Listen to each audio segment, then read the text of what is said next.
Are you all right just to crack on, or do you want to have a little chit chat first, or? I'm all right to crack on. Yeah, that's what we're going to be doing, isn't it? Having a chit chat. Absolutely. Right. Well, we'll crack straight on then, folks. Brew time. Steph Jeavons, how are you? I'm very good, thank you. How are you? All good, thanks. All good. Living the dream, as they say. Living the dream. Now, this is a weird one, this, because we've known each other for quite a while, but we've never actually really sat and had a chat, have we? No, well, no, not really. We've had the odd standing chat, That's haven't right. we? And I did interrupt one of your presentations once, I think. But other than that, no, we haven't had a deep conversation. No. So I think this is going to be a good one. I'm looking forward to this. There's been loads of questions posed by everyone across social media and over on Patreon and everything like that. So I think we're going to have a busy evening. Excellent, and I can hear you properly now. I think there was a loose wire there somewhere, so we're all good. So Houston, we're all in. I've got to say, I'm impressed. Yeah. I'm impressed with this little sound booth you've got going on. Is this for your audiobook? It's for my audiobook, yeah, which is actually a lot harder to get myself motivated for than I thought. It's quite hard work doing an audiobook. It's harder than writing the book, I think. Is it? Well, I don't know. You know, the thing that you're doing is usually the hardest thing, isn't it? Yeah. There's a few people have said to me about doing an audiobook, but I kind of don't know where to start, and I don't know. Well, I don't know how I could do it. You've actually probably got a really good voice for it. I find, and the problem is when you start recording an audiobook is that you kind of sound, because you don't normally read out loud, do you? No. And well, I certainly started sounding like I was reading to a child, you know, like one day in a land far, far away. And I was like, no, don't do that. What are you doing? You know? You've got to try and find your voice again, which is quite bizarre, but yeah. So how far through it are you? Oh God, I'm like up to chapter 6, and the amount of editing required, because it starts off with me, you know, it's very, like I said, it's very difficult to read out loud. So you start going through it like one day in a land far, and then you trip over a word, then you just go, oh, I mean, I have to swear on this podcast. Of course you can. Say what you like. Oh, okay, great. So you just hear me going, fuck, and then I start again and try and sound really cool and casual. But yeah, so there's going to be a lot of editing involved, probably twice as much as the reading, 3 times maybe. So yeah. Are you doing that all yourself, or are you sort of contracting out to somebody, or? No, I'm doing it all myself. That's awesome. The way I kind of always end up doing it. Yeah. You know, I back myself into a corner going, it'd be better if I do it myself. I'll learn, you know. Are you a bit of a control freak? Because I know I am. I definitely am. Yeah. I guess I am. I'm not an easy person to manage. That's for sure. You know, so, you know, I don't take to people telling me how to do things very well. Even if I do, you know, I'm not necessarily the best person to do things, but I just like to do it in my own time and in my own way. So I'm exactly the same. I find that I put things off literally till it's the last minute, and then I think I work better under pressure. When I know it's got to be done, then it's just, you know, everything to the wall, let's go for it, and I'll get it done. But I procrastinate something stupid, I really do. But that's like me actually as well. I find that, you know, and it's like, I was saying to somebody about this the other day, I had to record a presentation for someone it was for a business networking group that are doing an online conference. Mm-hmm. And they asked me to do a presentation, and they asked me to pre-record it. And I was saying, wow, this is going to be really difficult because I haven't got the pressure of a live audience. Yeah. So I'm going to be like, oh, no, do that again. Oh, no, do that again. Actually, it didn't work out too bad, but because I tried to sort of pretend there was somebody listening on the other side. Yeah. But that pressure gives you that edge, I think, to do things well. But yeah, definitely. And you can feed when you're giving these presentations and talks, you feed off the crowd as well, don't you? You know, it's like you can kind of get an idea as to what are people actually interested in this crowd. What do they want to hear more about? Yeah, and the dangerous thing, of course, as well, is that you're laughing at yourself, you know, because there's nobody laughing with you. So you just go, ha, ha, ha, ha, at the end of your own joke, and you're like, oh, no, that sounds terrible. I can't. I'm used to laughing all by myself, at myself. All on your own. I tell you what, we're missing something here. What are we missing? Oh. Do you have a refreshment? I have a gin and tonic, of course. I've always got a gin and tonic in my hand. Good call. Well, I'm out of Brewdog, so I am on the Peronis now. So, Well, you're a Brewdog guy, are you? Well, we had a whole load of brewdog left over from a barbecue. We did a big social barbecue, God, 2 years ago now. So there was a load of brewdog left over, and I just started drinking that when I started the podcast, and people saw me drinking brewdog. So folk were sending Amazon packages of, like, random people, well, not random, friends that I know through Teapot, were sending me crates of brewdog. And it was like, oh my God.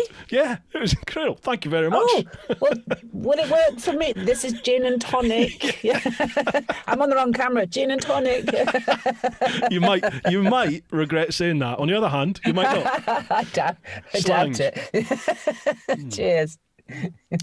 Right then. Well, Steph, I don't know if you've watched too many of these, but the way I normally do it is sort of introduce the person and then throw the floor open to you, just for you to tell us a little bit about yourself. What's your name? Where'd you come from? What have you done? Don't be one of the normal round the world adventure mega hero type people that we have on here that just go, oh well, I'm 42, I come from here, and I went round the world, and that's it. You know what I mean? Everyone plays it down so much. So pressure. What have you done? Okay, so now go right. Okay, so my name's Steph Jeavons, and I am how old am I? Not telling you. 45. And I have done a fair bit in the adventure scene. I guess I've done a fair bit. I used to run an off-road school. I did quite a few tours that way, and probably the thing that I'm most known for is riding around the world and riding on all 7 continents. Now that is a claim to fame. If you don't know, folks, not bad, is it? You were the first person to solo ride around the world on all 7 continents, aren't you? Yeah, the first to circumnavigate the globe and in one go, basically, and hit all 7 continents. Yeah. Now we'll get into that, because some people might not appreciate how rare that is to do all 7, because Antarctica is basically, it's that mythical 7th continent, isn't it? Which most people can't get anywhere near. How did you do that? No, that's true, and that, and probably thankfully, really, but and you know what, the part of me kind of regrets it in a way, because so many people keep asking me how they can do it as well, and I keep thinking, and of course you want to help, and I do offer whatever help I can, because that's what we do as overlanders, or whatever you call us, and we share and we help out, and we give advice, and we save people time with the information we've learned along the way. Yep. But so many people have asked me, God, if all these people make it, that's actually not such a good thing, I know. But how I did it, but actually the truth is that it's not that easy to do. You can't just jump on a cruise ship with your motorbike and get dropped off there. The way I did it, I mean, it took me over a year to find someone to agree to take me. Certainly the cruise ships wouldn't allow a motorbike on board. The only way I could do it was with a small sailing yacht from Australia. As in, the people were from Australia. We left from Ushuaia, and they agreed to take me for fun. They were looking for a kind of a new adventure and thought a motorbike would be fun. And it was all kind of done slightly under the radar, and that's really the only way that I could do it and ride on it. I know somebody's got there before me with a motorbike and couldn't ride because they'd done it on a cruise ship. They had, and this was several years ago, had done it on a cruise ship, and they'd allowed her to kind of take the bike there but not do anything with it. Okay. Yeah. So this was quite special to actually get on the shores and land, and we chose a very quiet place with, as little wildlife as we could, and just rode up and down a bit. It's not like I rode around the whole continent or anything, but wow. Yeah, and then did it again a second time when a load of Ukrainian scientists found out we were there and went, "Oh my God, you've got a motorbike! Come ashore! We've got like a crane. We'll help you. Come and get drunk with us, and then we'll ride around on your bike a bit." And it was. But you don't drink, Steph. You don't drink. No. I'm well known for being teetotal. Yeah. That's mega. So how long were you actually there for then? Like boots on the ground? Okay. Well, it was a 3-week trip altogether, and we basically sailed around the peninsula and then only landed twice. No, sorry, landed the bike twice, but we landed on lots of separate occasions. Probably the longest we were ashore was at the Ukrainian science base, getting drunk until 3 a.m. So. But it was really cool because the one thing, I mean, there are cruise ships. They allow so many cruise ships there every year or whatever, it's 500 people or whatever. And then it's very structured, very organized. They have to kind of go in a line and be practically tied together in their, go on set areas. On a sailing boat, of course, you're turning up there, you're sailing there. So there's no environmental damage. A lot of people have sort of made that comment, about being a bit protective now. It's like, oh, motorbike, environmental. And it's like, well, cruise ships go there and we sailed there, and we really just rode up and down a little bit, left no trace whatsoever. Yeah. But that was the beauty, was sailing around so quietly that the wildlife couldn't hear us coming. And not that they're scared anyway, because they have nothing to be scared of in humans over there anymore, and just being able to land where we wanted and just go and explore. It's such a stunningly beautiful place. It's the most beautiful desert I've ever seen, I think, for sure. Wow. And what was it like then? Was it your stereotypical white that you imagine it to be, or was it, what's the weather like? What's the terrain like? Is it snow and ice? The weather was so extreme. So it was beautiful, and it changed ridiculously quickly. So you would you'd kind of like sail around a bit and you'd have this beautiful sunshine, and it was like you on your favorite skiing holiday or something, and you got your shades on and your down jacket and your shades and you're good to go. And then suddenly the weather just, the wind whips up and it becomes like, whoa, batten down the hatches, literally. And it was terrifying at times. She took no prisoners.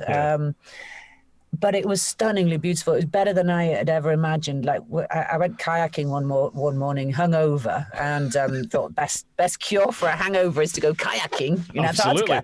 Yeah. And so I got in this. There was whales, in the distance, and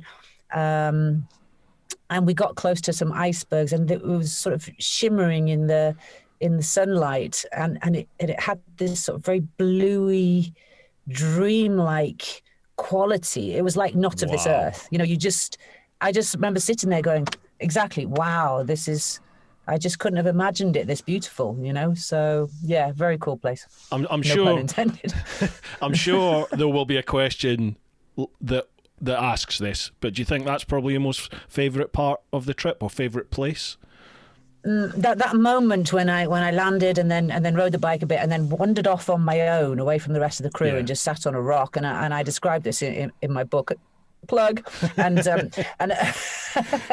and just that one real moment of going, wow, because I dreamt about it for so long, and so many people had said, you won't be able to do it, yada yada yada, and the effort required to get to that point, not just by me but by so many people who helped me, that moment of just sitting on the rock and having a 5 minutes, 10 minutes to myself was just, and I cried. I was just like, oh my God, I'm so happy. That's mega.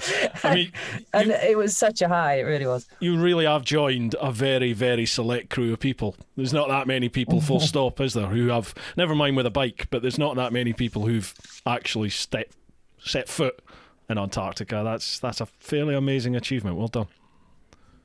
Thank you. Yeah, well worth it. It's beautiful. Right, so we'll go back to the actual trip itself. You left in 2012, didn't you? Same year as me. Is that right? No, 2014. Oh, I thought it was 12 you went. Ah, right, okay. You got me thinking about it now. No, it was definitely 2014. Yeah. Right. So it wasn't you. I was told when I was in Mauritania and it all went a bit wrong, I was told that I thought it was you. I was told there was a British woman who was about 3 or 4 weeks behind, who was coming the same direction as me. I assumed it was you. I wonder who that was. I wonder who that was. Oh, I don't know. Yeah. I've always thought it was you. Answers on a postcard. Yeah, if it was you, drop me a line. All right, so 2014. Right, so. Yeah. What brought it about? What made you do it? What made me do it? Okay, well, I've got so many different answers for this. Usually they're all sort of bullshit, jokey answers. But, I mean, it was just the everything aligned at that time. For the timing wise, I just closed down my business after my business partner had sort of kind of done the dirty on me, and then so I had to make a decision quickly. It was either try and build up the business again on my own, or go off and do my dream trip, which is what I'd been sort of planning quietly in the corner, and hoping that in 3 years' time I was going to go off on this trip. And I thought, I either commit to this new business plan for 5 years, or I just go for it and hit the road and I sell everything and I just go for it. And so obviously I just went for it. The motivation behind it, anyone who's read the book would know, now knows what the real motivation was. And that came from a seed, I suppose, that was planted 25 years previously, when I was in my prison cell, having gotten myself into a right old pickle at the age of 20, got myself addicted to drugs, got myself into prison, and I did. I say I got myself because I did get myself. There was no one else to blame. Circumstances, shit happens, and shit happened quite frequently in my case in those days.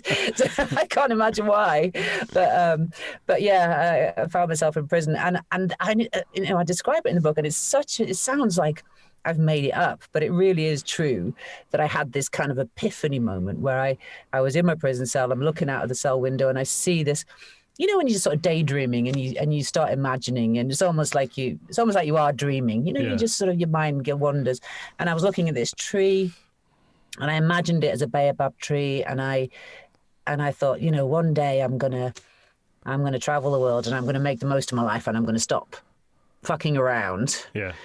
And I'm going to get free from drugs, free from the prison, free from, helps to get free from prison if you're going to start, plan on traveling the world. And it does help, yeah. and that was it. Now, I didn't imagine by motorbike at that point, even though I was already sort of into bikes then.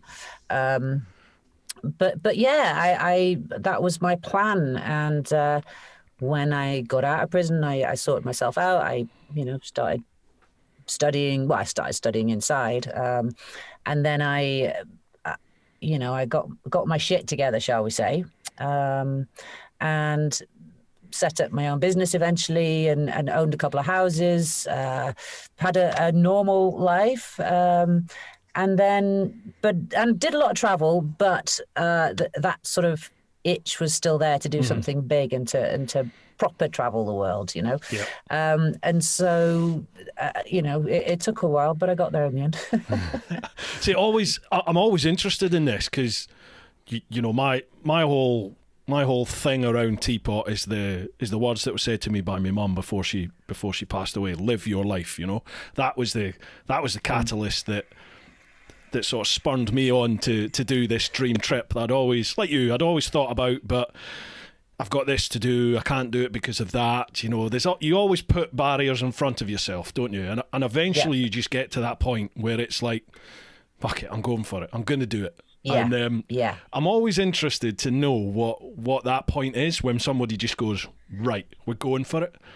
Because it's like a switch. In me, it was like a switch. It went off in my head, and I was like, in my head, I was just, nothing's going to stop me from achieving this now. Let's go. Yeah. Well, to be honest, and I think, I wasn't really sure I ever believed I was capable of doing what I did. And so it was really just a bit of a dream, and wasn't really sure it was ever going to happen.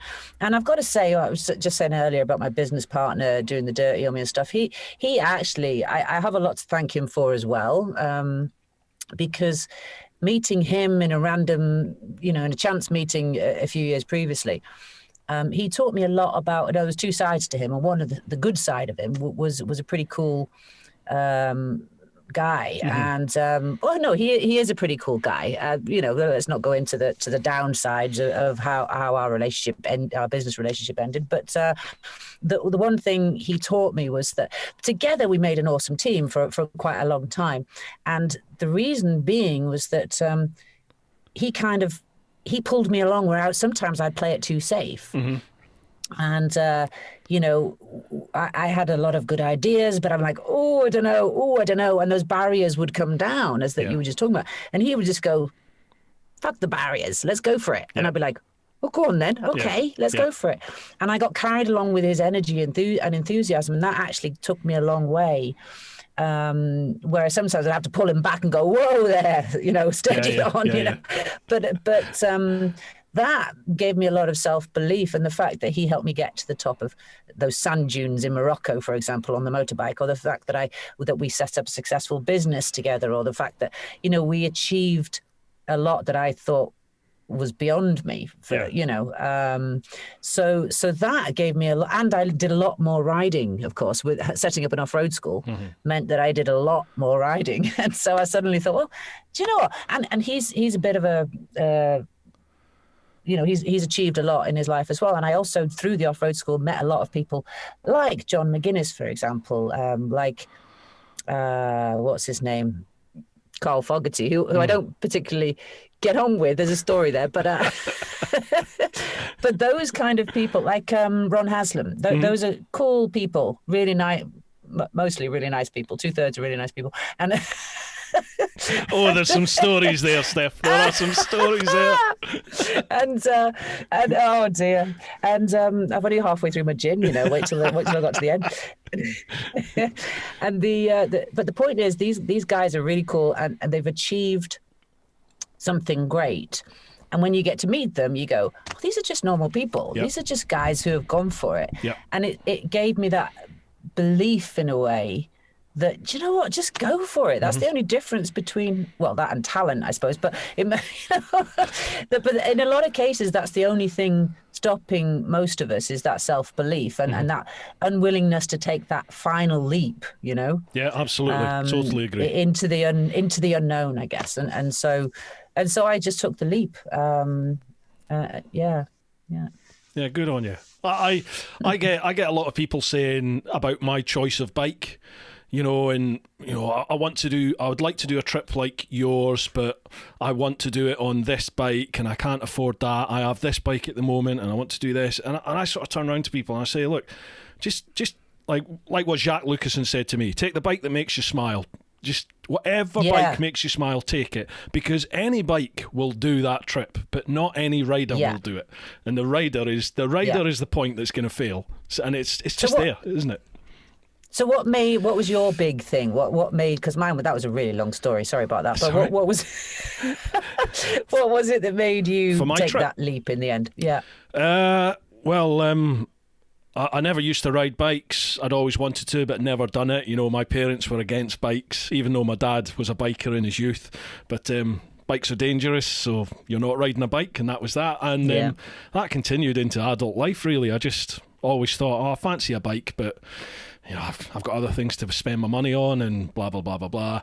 I saw Long Way Round back in 2004, whenever it came out, and I always thought, God, that's cool, I would love to do it. But again, I didn't ride a bike, I don't have the money, I can't possibly take a year or two out of my life to go off and do a trip.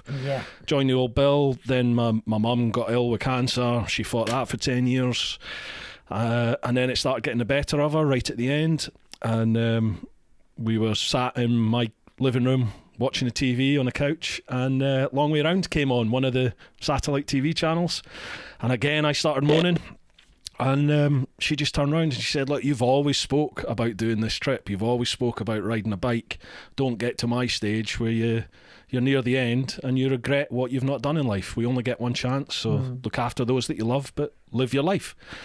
And you talked about like an epiphany. Well, that was literally just a bolt went off in my head, and I was like, you're right, I'm going to do it. So I booked my direct access there and then on the computer. By the time I did my direct access, Mum was really bad. She was in her last couple of weeks of life, so she elected to go to a local hospice. She didn't want to die in my flat, bless her, so she went to a local hospice. I passed my bike test, picked up my brand new GSX-R 600 that I'd bought, so I picked that up, rode it to the hospice in my Power Ranger outfit, wandered into her ward, shook the keys and said, I've done it, I've passed my test. So she gave me a big hug, and then she said, promise me you'll do your trip. And she died 6 days later. And, wow. And that was it. It was like, right. So you had no choice after that, did you? I'm going, yeah. So that was it. Are you going? It was. It took me just over 4 years. And then I was ready to go. Yeah. But isn't it interesting though how, it's from, I'm sure there's some really clever quote that will put it far better than me, but it's from hardship grows the seed of something else, something beautiful, and from that hardship comes a strength and that sees you through in a way. Yeah, I think you almost need to experience these horrible lows in life to realise how strong you are, and then that strength gives you confidence, doesn't it? To basically think, right, let's go for it, let's do it. Well, yeah, and to know that you can handle it, that you're getting through this, and you are actually a lot stronger than you thought you were. And definitely. So, Did you feel like that after your trip? When you got back after your trip, did you just think, right, fuck it, I can take on anything now? Bring it, let's do it. Yeah, I did, and I did start planning all sorts of weird, wonderful things. I had like a list of things that I was like, "Oh, what am I going to do now?" But I tell you, after that happened more after Antarctica, to be honest, where I suddenly felt like I'm on top of the world. I can achieve anything if I put my mind to it. Yep. It really did feel like that. That was the ultimate high for me. But then shortly afterwards, I had a big downer where I was just like, oh my God, what now? What if life never feels this good again, Oh, right, yeah. So it was a bit of a weird one, like the downer after the big high, really. So, yeah. Did you experience the blues when you got back from the trip? I did. Yeah. I did, massively. Yeah. Yeah. Well, and I think probably the more people you speak to have done big things like this, whether it be motorbikes or endurance running or anything like that. I'm fiddling with my wires here because you kind of quiet on me again. You realize this is a thing, it is almost like it's like a post-trip blues or whatever. And and of course, you've been planning for so long, you've had this focus, this goal to work towards, and you're so focused, you know exactly what you want and what you're doing and where you're going, kind of, but and then you get there and it's like, shit, what now? Absolutely. And you don't really see beyond that focus, do you? If you're that driven by something, you don't really see beyond that. And so you get home, and actually I had this thing of, I got home and I was like, yeah, I feel like a rock star, because I got invited to all these events and people were giving me free beer and there was lots of rock music on, and I got to dance like crazy and do all the stuff that I love, and got to meet up with people and be dead sociable, and I was invited to come and be dead sociable. And then and I thought, well, what's everybody on about? Because people kept saying, oh, you're going to be on a downer. And I'm like, no, I'm not, shut up. And then then I just woke up in tears one morning going, what the hell am I doing with my life? What is it I want? And that's when I started writing lists and trying to come up with what it was I wanted, and I'm still trying to figure that out again now, to be honest, but I've learned to deal with it, I think. I had that for probably a good year, I think, where I was just lost. I was just like, what was the point in all that, and what next? Yeah. Like, what am I supposed to do now then? And I don't know, it was YouTube. It was basically YouTube that got me out of it, because I think I missed the social interaction that I had on my trip, where you're meeting new people all the time. Physically, you're meeting new people, but then I had an okay at the time, I had an okay Facebook following, so I had loads of sort of social interaction through that, which was amazing. And then all of a sudden, once the trip's done, I stopped posting anything, because I was like, well, the trip's done, so that's TeapotOne finished, and I really missed it. So I started doing the vids again towards the end of 2016, and I got that back. I got that interaction with people back online. Yeah, and it's just gone from there, really. But didn't you find initially, because when I first got back, I stopped enjoying anything that gave me pleasure on the trip, weirdly. So I didn't want to ride my motorbike. I didn't want to take photographs, which I was doing every day and loving. Didn't want to do any editing. I didn't want to do any, I don't know, I suddenly had this, well, I suppose that's what kind of depression or blues or whatever it was, that's what it does.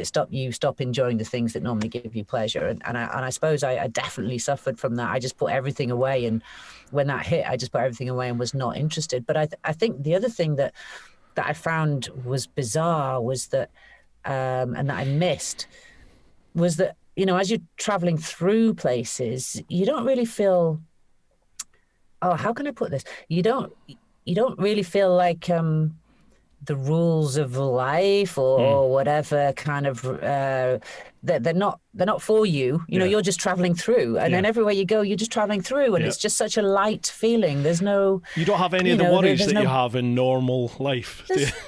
There's no worries. And then people say to you, I don't know how you do what you do. And you're like, seriously? I don't know how you stay still. It becomes such a way of life and such a normal thing. And to wake up in the morning out of your tent, and the only time frame you've got is when the dew dries from your tent and you can pack it up again. And until then, you make your coffee and you sit and watch the sunrise. And then to be home, I was absolutely petrified of putting roots down. It's like, oh no, I can't do that, because I didn't even want to get a contract phone, because that would imply roots. That would be like a commitment, I wanted to keep that sense of freedom and feeling like I could just pick up my bag and leave whenever I wanted. Absolutely, So. Interesting. It ruins us. It actually ruins us, doesn't it? I think you can let it. You can definitely let it. Yeah. There's plenty of people that you speak to who, on the outside, are very joyous and seem like they're living the dream. Once they've done these trips, and then when you actually speak to them one on one, you find that they are still struggling quite a bit with, the old post-trip blues and things like that. Yeah, and you know what? It's only kind of, if I'm honest, it's only kind of, I'm wow, nearly 3 years home. Wow, and it's taken a good two and a half years. Despite all people see on my Facebook stuff is usually really, hey, look at wow, cool thing. She's off with her dogs. She's off doing this, or she's off doing this. And in lockdown, you keep busy, of course, and there's been a lot of great times, but there's always been something niggling away where I still, I don't want to put that route down. I don't want to. I'm going to be shut down again. And it's only now my brain is kind of settling. Maybe in the last few months, where my brain is genuinely settling to the point of, it'll never fully settle. Let's face it. I'm not that kind of person, but I'm always sort of wondering what next. But really, I'm sort of going, okay, now I really need to get my teeth into something again, because there's a lot to be said for that too. Having like a direction and a focus. And now I'm starting working on doing more stuff based in Wales, and I guess lockdown has kind of helped me out there a little bit in that sense, and just going, okay, no, actually put a few routes down, there's nothing wrong with that. You can still go away. And what I've learned is that I don't want to go and live on the road again. I was living on the road for 4 years, and I don't feel like I don't have the urge to go and live on the road again. I love being on the road, and I want to do lots of shorter journeys, and but to be out there for 4 years again, I don't know. I don't think I want that anymore. I think just a few routes is okay. I sort of, in my mind, it was like, well, I've done that big trip. That's that done. Big tick. Yeah. Next, move on. But I've got to admit, in the last year or two, maybe lockdowns accentuated it, but I've definitely started thinking to myself, I quite fancy doing this and that, like 3 or 4 month trips here and there. I've got this thing in my head about cycling around the UK. I don't know where that came from, because I'm not a cyclist, but it just popped in my head that, well, you're a fat bugger, you need to lose weight, cycle around the UK. So I'm like, shit, that's going to have to happen now. And then I've got into rowing. Like the last couple of weeks, I've got into like rowing on a rowing machine to try and lose a bit of weight. And I watched the video. Yeah. Oh yeah. Sorry about that. Yeah. And then great. And then there's the Atlantic crossing. The Talisker Atlantic crossing, single-handed or pairs, whatever. Row the Atlantic, and it's like, ooh, that's a challenge. And I'm like, what are you talking about? You've never rowed a boat in your life. But all these things start. There's the challenge. I know. So all these things start firing off in my head, and I'm like, don't be a dick. How can you do that? So it's everything that I faced when I started thinking about the biking around the world thing. Now starts coming in my head now, where I can't do that. And then I think, well, I can do that. Let's just go for it. And then you think, how do I afford it? Yeah. How can I take that amount of time off of life? Let's see. Yeah. So, but that's funny, isn't it? Because But it's funny because we actually said the opposite things about lockdown. Lockdown made you want to escape more and made me sort of settle a bit. But actually, I've also had those moments as well. And, I've said to my friends, when my friends have checked in on me and said, how are you doing? I'm like, I just want to run, but I can't, and actually that feeling of wanting to run and go and do something completely crazy. And hey, why don't I just pack my bags and ride off? Oh, no, I can't because of lockdown, So I think it's done two things, but it's helped me to kind of say, okay, one thing I do, I'll always want to go and do some challenge or something. I love challenges. I thrive on challenges. Yeah. But I also feel like happiness for me is finding a foot in both camps where, I'm just greedy, I suppose. But, and I suppose this is ideal for most people, for a lot of people, where you can actually have your base, you can have your, something running here, and yet you can go off that would be my ideal life. I've got my base and I've got my dogs, and because dogs bring me a lot of happiness. You can't have dogs on the road, so I've got my base, I've got my little happy chickens and my my rescue dogs and my whatever else, and then I can say, right, okay, see you in a couple of months, guys. I'm going to go off and do something ridiculous for a bit, and then I'm going to come back and we'll be happy again. You can have your cake and eat it. Yeah, and eat it. What's the point of having cake if you can't eat it? I never understood that.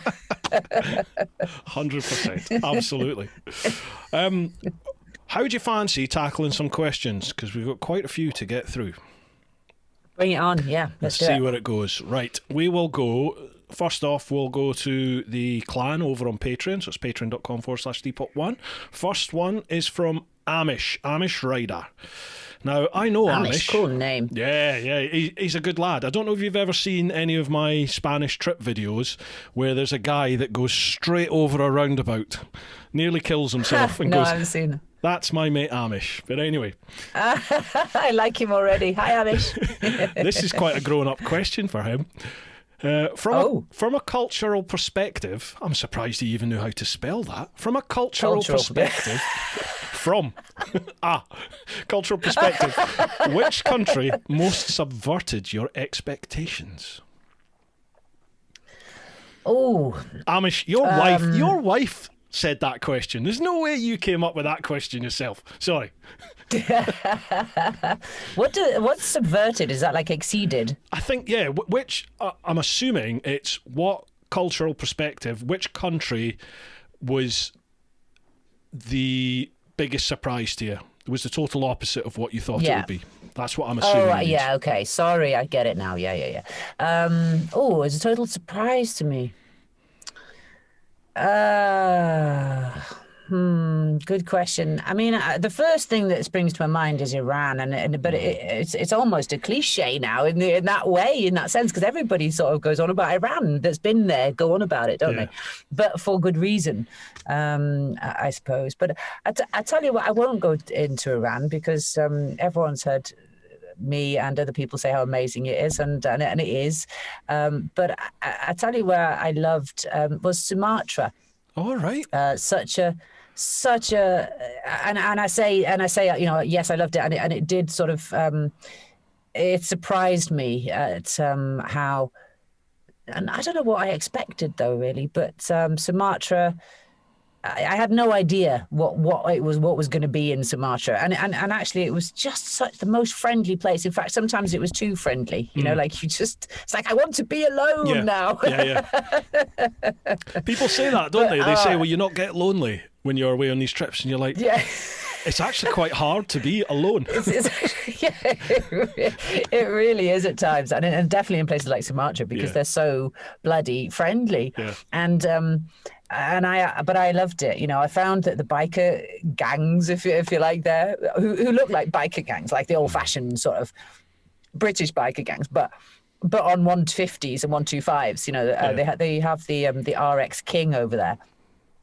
Which is like a little two-stroke sort of crazy wheelie machine, which I really want one day. So did you say somebody sent you a load of brew dogs when you mentioned brew dog? I did, yeah. RX King. Yeah. You can get it imported from Indonesia.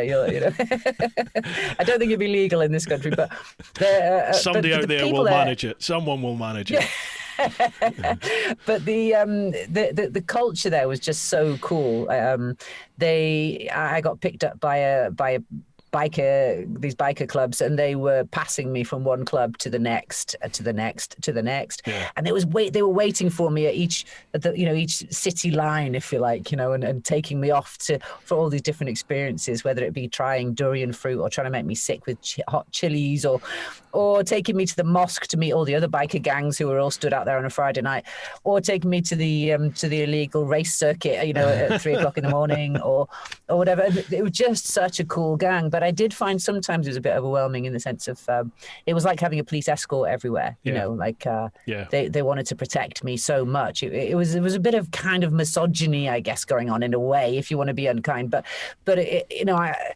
it also helped me out a lot because I never had to oil my chain while I was there. That got done for me, and I had to clean my bike. Not that I ever do, but no, there was such a cool and such a great sense of humor as well. So I found that in Russia. Like, for me, Russia is the country that was the biggest surprise in like how friendly the people were, because I wasn't expecting that. Yeah. I thought it was going to be a real cold place, and I'd have to work to have any interaction socially, and it was a polar opposite. Like I stayed with a mate of a mate, basically, in Moscow, and I was only supposed to be there for, I think, 3 nights with him. I was there for, I think, nearly 2 weeks, because he just kept saying. Initially, I was staying in a cheap hotel on the outskirts of the city, and after about 2 nights, he was like, "No, you come and live with me at my apartment." And then it was like, "Right, I've got us tickets for this. We're going here. We're going to do that. You've got to come and meet my cigar club, and then come and meet my whiskey club." And it was just like such a friendly place. And then he introduced me to this chap called Vladimir, funnily enough, who is the editor of like the Russian MCN, basically. It's the biggest motorbike magazine in Russia. And he'd ridden across Russia numerous times, but never... He basically looked at me and said, "You can't do it on a Gixxer. You can't do it on a sports bike, and it is very dangerous." So he did exactly what you were saying about arranging for me to meet all these different bike clubs, and he literally laid it all out. And I sort of left Moscow, that meeting with him, and thinking, that's amazing, but that's not what I want to do. I don't. Yeah. I want to ride this myself. I don't. So in the end, I never took him up on that kind of offer. But they were such friendly people. Yeah, well, what you were saying about that's not what I want. There was actually a time in Malaysia when, again, extremely friendly people in Malaysia, a lot of bikers there, big biking community there.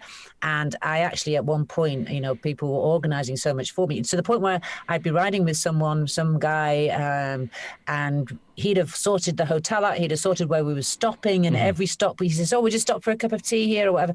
And that stop involved meeting a shitload more bikers, or the leader of whatever club, and now and I was honoured to meet this leader of this club or whatever, and then he'd give me a gift or something, and I'd be exhausted. And then we'd get, after 10 hours of riding or something, we'd get to this place that he'd arranged for us to stay, and there'd be a journalist there waiting for me. He says, "Oh, there's a journalist waiting to speak to you." I'm like, "Whoa, okay, hang on a minute. This isn't what I signed up for." Yeah. And it sounds very ungrateful. And actually, at the end, at one point, we parted. The day we parted company was when I actually said to him, "Look, I'm going this way now." And he's like, "Oh, wait." And I said, No, I'm going this way. You're not, And I felt so bad because I said, "Look, I don't feel too good." And I genuinely didn't. I was just so tired and I needed some space. And I said, "Look, I don't feel too good. I'm going to go and book myself into that place over there." And he was just like, "Oh, I'll come." I said, No, I'm going. Thank you so much. I've got to go. Right. And I went and I left, and I spoke to the reception at this hotel that I decided I was going to go to. And then they said, "Yeah, park your motorbike round the corner there." So I went to go and move it. By the time I got to back to reception, he was stood in reception, and I went, "What are you doing?" And I was about to sort of almost have a go at him. He says, "Oh, no, I just came to pay for your room." Oh, what? And then I'm leaving. I just came to pay for your room, and I was like, "Oh no!" and I I felt like such a bitch. I really felt awful. And then I went to my room and I cried. I just felt like, oh my God, I'm such a terrible person. But it was so overwhelming. And I think anyone who's been in that situation might understand, but I did feel like such a bitch that day. I bet. There's some great roads in Malaysia, isn't there? Up in I take it they must have taken you up into the highlands. In the Highlands, the Genting Highlands or something they call it, I think. Something like that, yeah. Yeah, great biking roads. And there was a British place there. There was a British cafe thingy there that had a red pill. In fact, I said to him, we had scones and tea. We had high tea, and I said, God, the only thing missing is a red telephone box. And they said, oh no, come here, come this way. And there was one around the corner. Yeah, it was so lovely. Yeah, I like Malaysia. It was a cool place, real cool place. Yeah, very cool place. Yeah. Right, next question. Pete Hastelow. Now, there's about 4 different ones from him here. He says, Steph, you're like the Queen. You don't carry cash because you always tell me I owe you a pint. Hello, Pete. He's now saying, if not Rhonda the Honda, what other bike would you have used? First off, what other bike would I have? Who is Rhonda the Honda? Explain to people. Rhonda the Honda is my CRF 250L, 2013, one of the first off the line, and that's how I got her for free, because I said to Honda, you give me one of those new bikes of yours and I'll prove that she's worthy, prove that she's a good bike, I'll take her around the world. And they went... And that worked? It worked, yeah. But I did have a good relationship with Honda already. They'd sponsored my off-road school. So I had a relationship with him, and I was closing the business down, and it was kind of like a golden handshake, like, gotcha. Go on then, Yeah. Fair play to you, off you go. And they did say to me as well, look, listen, if you, you can have the bike, we'll sign it over to you. If you decide you're going to go and live the rest of your life in Goa, then so be it. You don't owe us anything. And I wasn't sure if they were trying to get rid of me or just showing their appreciation for a good, 5 years work. But no, so that was a cool bike. But and I do love that bike. But of course, I don't like to do the same thing twice. So I would have to choose a new bike. And I have thought about what it would be. I think it'd be, I don't know, I do. It's a bit boring and predictable, though, isn't it? Like the Tigers. I really like the Tigers. All right. I think they're lovely bikes. Which one would you go for? Well, it's the new 800, is it? The 800, yeah. Yeah, it's such a nice bike, and sort of does everything. But then at the same time, I think I'd like to do my body's a bit broken when it comes to doing silly things, on like small, I'd quite kind of like to give it a go on a monkey bike. My brain wants to do it on a monkey bike. Yeah. My body says, go for something comfortable, love, So like yeah, it's a tough one. Yeah, no, I wouldn't go that far. Come on. Have you ridden a Goldwing? I never have, and I never will. Honestly, I haven't, but I am dying to, because everyone I know, like all the other sort of bike YouTube-y lads, Missing and Flyer... All the other old boys. The other old boys, you mean? All us other old boys that sort of ride GSs and Africa Twins, and Chopsy, Lamb Chops will be going crazy because he still likes the sports bikes and things. But all of them have ridden a Goldwing, and every single one of them has just been blown away by it, and are like, that is just a superb bike. So I'm dying to get I think that... No, that's the thing, and it's great to be able to sort of take the piss out of each other's bikes. But I do know, I have heard a lot about Goldwings, and when you see the videos of people like really good riders doing clever stuff with them, it's just like, wow. Apparently the balance is brilliant, all that kind of stuff. But it's a bit like a trike for me. I love the look of trikes. I think they look pretty cool and they're a bit different. But would I want to ride one? No, it's not. I mean, it's like all the elements of a motorbike, all the bad bits of a motorbike and a car, really. When you put the two together, you're open to the elements, but you can't squeeze through the traffic. Yeah. So it seems a bit... I'm the same. I'm totally the same. But I'm also very aware that there have been so many bikes that I've thought... I'm never riding one of them. Or when I have come to ride it, I've thought, I'm not going to enjoy this. And I've been blown away. The GS is a prime example. Sorry to mention the GS. People are throwing things at their screens as we speak. Yeah, I can hear them screaming. Yeah. But the GS was one. Harleys. The Harleys were another one. They're not, Well, I'm always sort of famously taking the piss out of Harleys, but So I was don't really I. have anything against them. I just quite enjoy taking the piss out of them. It's just it's the experience. I mean, they're not fantastic mechanical machines. They're not great handling, but there's just something about them. There's something about them when you ride them. It's like, oh, this is different. Yeah, and that's the thing, isn't it? It's that different thing, and I think a lot of us as bikers aren't necessarily looking for the perfectly well behaved machine. We're looking for something with a bit of character. Yeah. And if you and there's something for everyone's personality, and that's what I love about it. And whilst I will always take the piss out of people's choice of bike because that's part of the fun, I never mean any of it because I love the fact that there's so much for everyone, from the monkey bike to the Goldwing, Definitely. and Absolutely.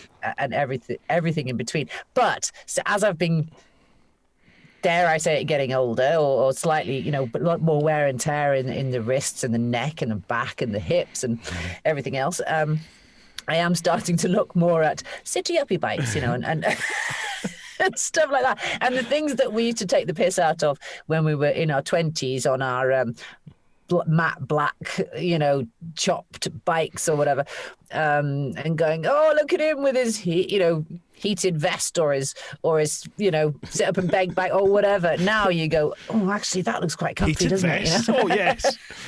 Heated socks. No, now you're talking. Now you're talking. Give me the lot, all of it. Exactly. Yeah. Right, Pete's got another question. Now, this is going to take some explaining. Oh, he's so greedy. Did you keep Ted Simon's underwear he gave you? He's got a good memory. Explain. Oh, do I want to explain? I think just leave it hanging. No, that's what I did with his underwear. Ted's still smiling. Ted's still smiling, bless him. No, actually, this was at the Overland event, at the same one where you were speking and I interrupted you saying, Bruce, do you know who I am? Yeah, that's so, right. so what had happened? And everyone turned around and looking at you. What? I know, yeah. And I thought, I'm not sure if I ever actually explained that. And that was such a risky thing to do. But what had happened was I was at the event, obviously, as a speaker and getting drunk like everybody else. And I'd been challenged to raise some money for charity by doing lots of crazy things, and people were sending me in requests. Like one of them had said, go up to people and say to as many people as you can, saying, do you know who I am? So, I mean, I was like, oh, great, thanks for that. Cheers. So the first one I did it on was on a bin man. And I just went up to the bin man and said, do you know who I am? And he was just like, no. I was like, what if I do this? And and I went to your presentation, did the same thing. And one of them was get an item of clothing from 5 motorbike legends or something like that. Oh, and in fact, I think didn't I get your buff or something? I got something from you. Yes. Oh, yeah, you did. Is that why you took it? I remember. Sorry? Is that why you took it? I thought you just wanted my buff. That's why. Yeah. And then so I got I think I got some knickers from Lisa, as in Lisa and Simon. Right. And I got Ted Simon's underwear. And he actually said to me, I asked him that in the evening after a few, tequilas, I was like, Ted, I actually said, can I just have a piece of clothing from you, hoping that he would offer his underwear. And he did. He didn't let me down. He was like, oh, well, you could have my knickers, I suppose, And leopard skin thong. Yeah, and he says, but I'll have to rinse them out first. I'll give them to you in the morning. And I was like, that'll do. Thanks very much. And then in the morning, I was in that beautiful little coffee shop drinking gorgeous coffee with that guy with the, what do you call it? Not the harmonica. What do you call it? The squeeze box thing. Yeah. Yeah, the squeeze box. It was lovely, but I was really hungover. I'd had maybe an hour's sleep. I had my shades on, looking all rock and roll, drinking me coffee, and Ted Simon wanders over with his freshly rinsed out underwear. Hey, our lovers, a little memento. Oh, bless him. It was absolutely classic. It was brilliant, lovely. But no, I don't still have them because they went to the person who'd set the challenge in the first place has a motorbike shop, and he was going to actually frame them and give the money to the charity. So nice. I don't know what happened to them after that, if they ever went up on the wall. But... Course they were. Yeah. Right, last one from Pete. He's saying, seeing as you've sung karaoke on all 7 continents, what's your favourite song? And would you... Oh, you bugger. Would you do a duet with Bruce? Jesus. Pete, you're a prick. Oh. He is a prick. I've always said that. Oh God, my favourite song. I'm trying to think of one that I know the words to now because without the actual thing. So I like Tina Turner songs. I'm not singing right now. Not a chance. Oh, you're not? No. Oh, really? You have to wait till we're steaming drunk at like the Overland or something. Then no problem. Okay. Well, I'm going to hold you to that. And so is Pete, by the sound of it. Yeah, you will. I love the Proud Mary song. That's a cool song. And, of course, Janis Joplin. Anything by Janis Joplin. Okay. Or Dusty Springfield. I love all the old sort of soulful, cool stuff like that. So, yeah. God, I feel a right Luddite. I was going to say, like, Living on a Prayer or anything, any Proclaimers. We can any Proclaimers. Well, we'll do the song of your choice when we go and do that. When we do that live. Right, you're on. Version. Pete, you better be there. Right, next one. John Gore. Hi, Steph. You did a solo ride. Would you consider a group ride around the world and on a larger touring bike? Sounds like you've got a customer. I missed that because I was coughing. Sorry. Would I do it on a larger touring bike? Yeah. Would you do a group ride around the world and would you do it on a bigger touring bike? Oh, it sounds like he's making me an offer there. So the answer is yes.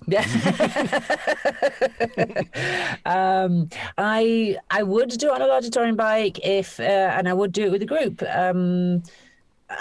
Just for comparison, if nothing else. I never rule anything out. I'm not sure whether I can't promise I'd enjoy it. I don't know. It's I do like group events.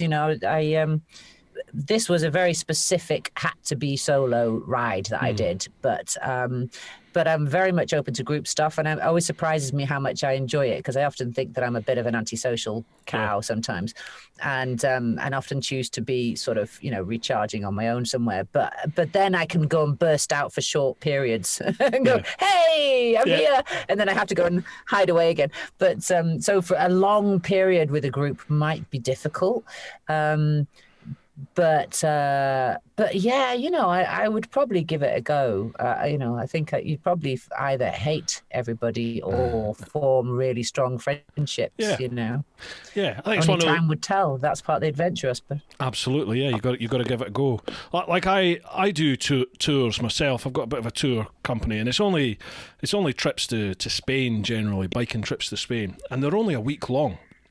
But I find at the end of the week, like when we get on a ferry to come back to the UK, I am knackered. I literally say to the boys, I have a beer, I have a few beers with them when we get on the boat, and then it's literally, I will see you when we get to Portsmouth, and I just go to the cabin and sleep.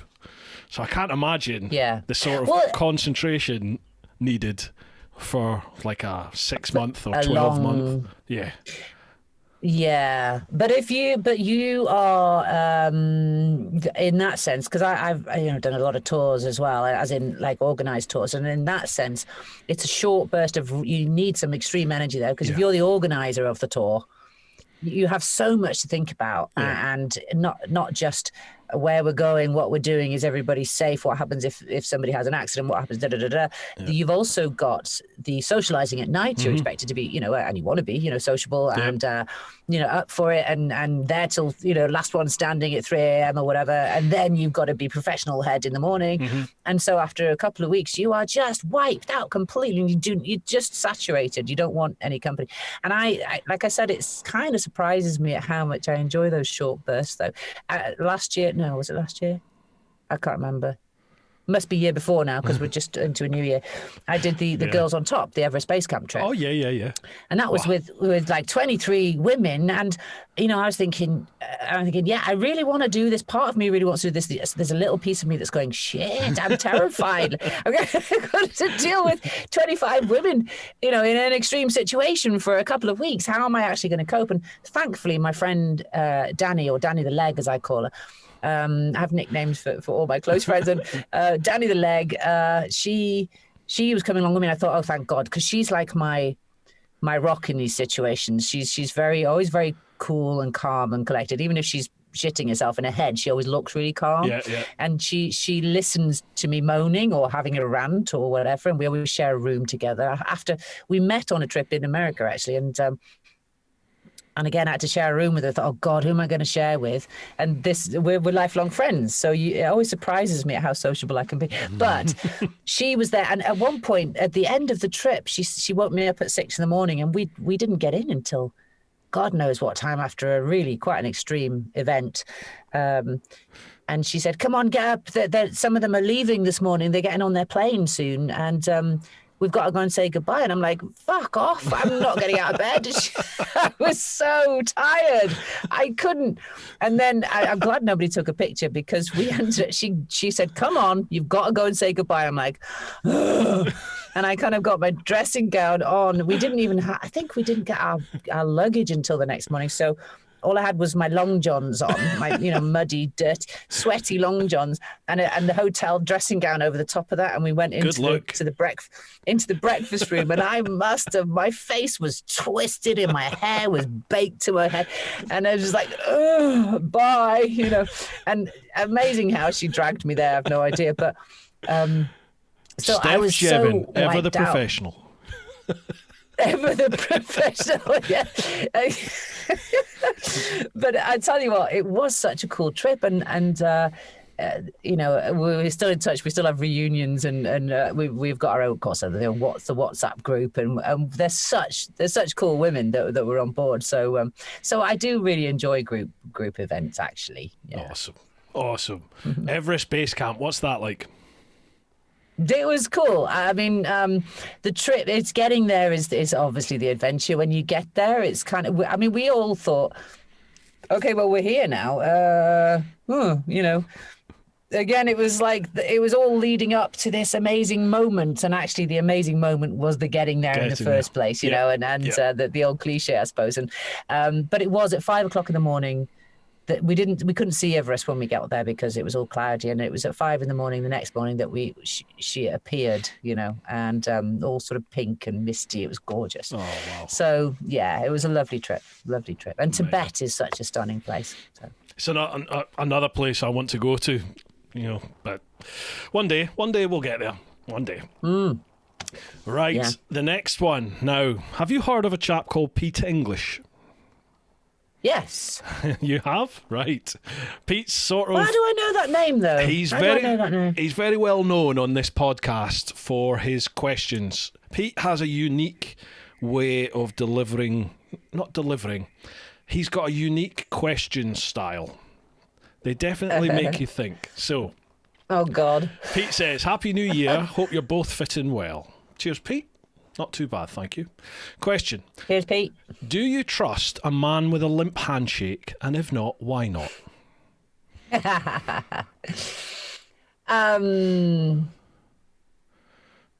Trust, I'm not sure. I'm not sure if trust comes into it, but would I go into business with him? No. Would I get into bed with him? No. I just kind of... Yeah, it doesn't earn him. There is something about a handshake, isn't there? Definitely. Yeah, there's nothing worse than just that wet, cold, weak. What is that? This is sort of sweaty, wet, sort of, yeah. And somebody who just grabs the tips of your fingers as well. I hate that. That's just like, oh, fuck off. I want to grab their arm and go, there you are, shake my hand. Yeah. Pull them in for a big hug. That's a few beers down the line, that normally. Yeah. Right, there's a second part. Talking about tossers, what's upset Piers Morgan the most already this year? What's that about? Were we talking about tossers? Oh, yeah, no, we were, I suppose. What's upset Piers Morgan most this year? He says, I'm talking about tossers. What has upset Piers Morgan the most already this year? Am I missing something? I have no idea. Don't really watch Piers Morgan much, but no, me. He'll have been ranting about coronavirus, I'm sure. I thought we're missing that, Pete. Sorry, pal. Yeah, sorry, Pete. Whoa, we've got biking royalty here. YouTube royalty. The Missenden Flyer. Have you heard of the Missenden Flyer? I have. All right. Andy, he says, "Hi Steph and Bruce, I know the Honda CRF 250L is a brilliant bike and clearly you got on well with yours on your trip. If you were the chief designer at Honda, what changes would you make to the bike to make it even better for a round the world adventure?" Okay. Well, problem is you start changing things too much and then you start losing out on other things. So if I could make it lighter, I would. Right. Just because, okay, it is a light bike, it's a 250, but it's designed to look like the enduro version, isn't it? The X or whatever. Right. And they're a lot lighter. And so if for a 250, it is actually quite a heavy bike. So it'd be nice if it was a bit lighter, but I don't think there's much else I would change on it. What I did change on it was very little before I left. And the things that I changed was what they pretty much put into the rally. So they put the screen on it, they I don't know, I might make it a little bit lower to the ground because I'm so short, such a short ass. But I don't know. Other than that, it doesn't really need much else, does it? You could spend a fortune on it, but then, the reason why it's such a cheap bike is because it's just a basic, simple, does what it says on the tin kind of a bike. Yeah. So yeah, that's a pretty boring answer. But how much off road did you do then? What sort of percentage would you say were you off road on your trip, trails and all that sort of stuff? Yeah, I don't know. That's a difficult one. I'd say maybe 20% off road. Yeah, I was about the same, I think. And I think a lot of us go off sort of ready for the big off-road adventure, really. But this road's then everywhere. It turns out most of it's road. Yeah. But it is nice to be ready for that 20%. Yeah. Yeah. And also the 80% of the road is not necessarily smooth paved road. No. So and so it's nice to be able to. I would always choose a small. I think a small agile bike is a pretty good way to go because it nips through the traffic. You're not looking to go fast. If you're looking to go fast, then there's people like Nick Sanders who wants to go really fast around the world, and I have nothing against that. I have nothing bad to say about that because we've all got our own challenges and our own drives for doing things.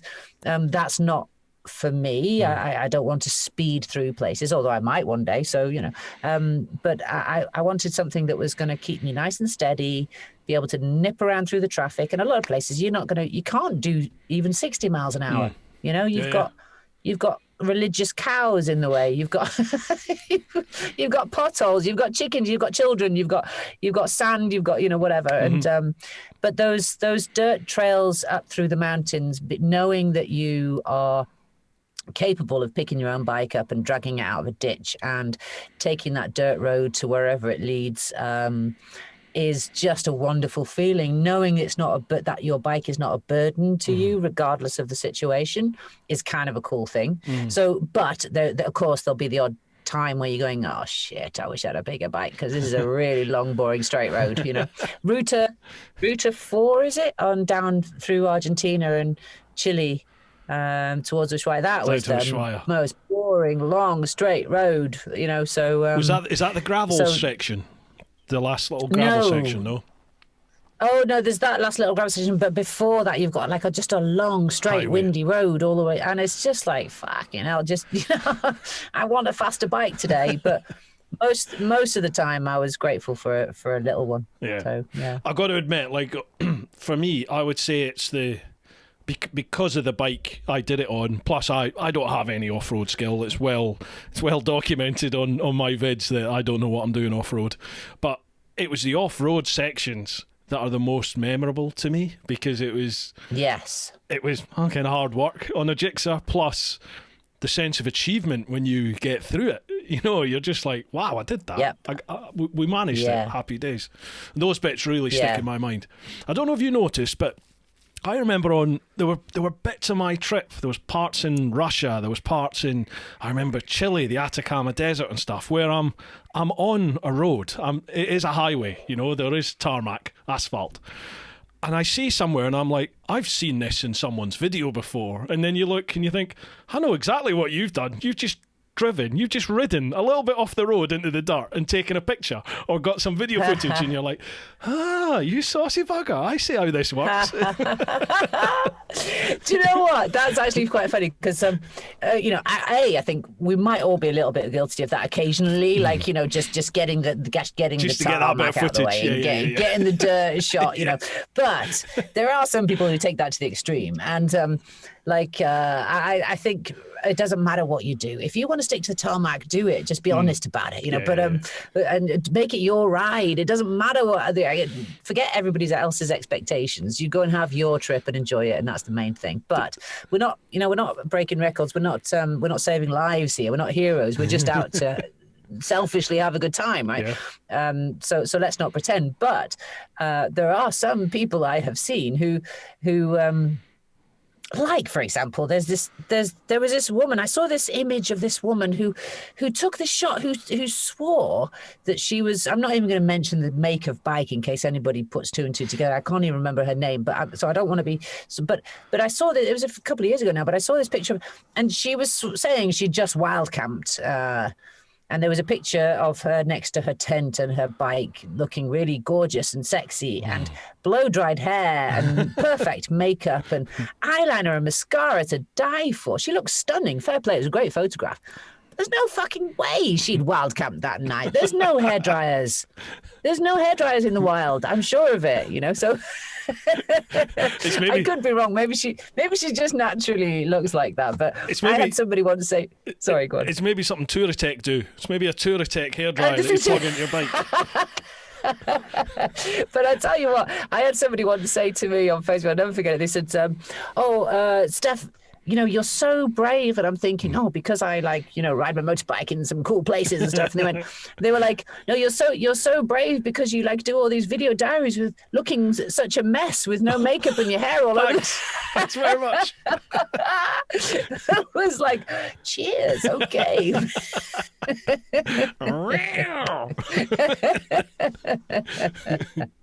At least I'm keeping it real, you know? Absolutely.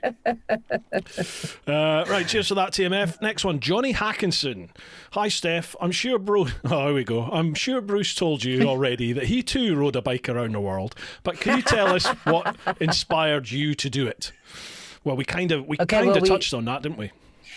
We covered that, I think. Yeah, we covered that one already. Yeah. So right at the start, Johnny, head back there if you didn't pick it up. Rewind. Paul Partridge. Hi, Steph and Bruce. How you doing, Paul? If you had the opportunity to ride any of the continents again, which would it be? And part two, if you could not ride the CRF, which bike would you choose? Again. Okay, well, we kind of did the bikes already, but which continent would I ride again? I want to do them all again, but in sections, I suppose. But Africa, I absolutely love Africa as a continent. I love it. It's such an interesting place, you know, with so much culture and I love wildlife, and it's such an interesting place, and some people say it's the last true place that you can have an adventure. I don't agree because I believe you can have an adventure in your back, in your back garden. But it depends on your imagination, you know. But but I do love Africa for that. Yeah. What route did you do in Africa then? Okay, so I went up from South Africa up to Angola, and then across, and then up the east coast. Yeah. Oh, okay. Right. How long was that? I would have. Sorry, go on.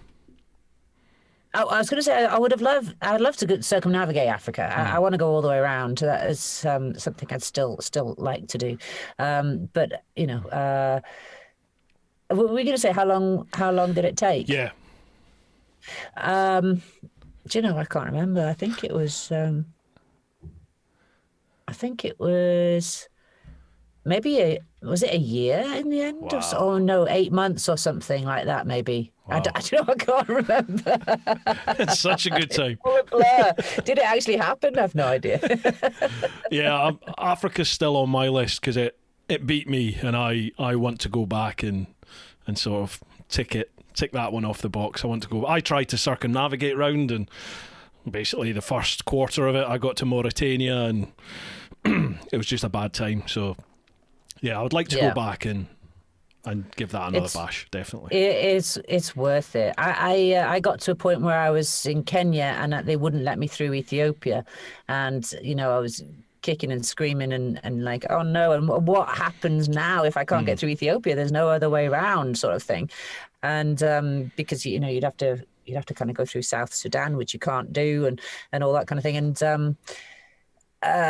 so it was a touch and go for a while, but they eventually let me through, thankfully, only because I had two passports. I have a Canadian and a British passport, and it was only because I could change passports that I got a second bite at the apple, so to speak, and they let me through. So. Oh wow. Yeah. Why is that then? Like, was there an issue with the British passport, with where you'd been before, or?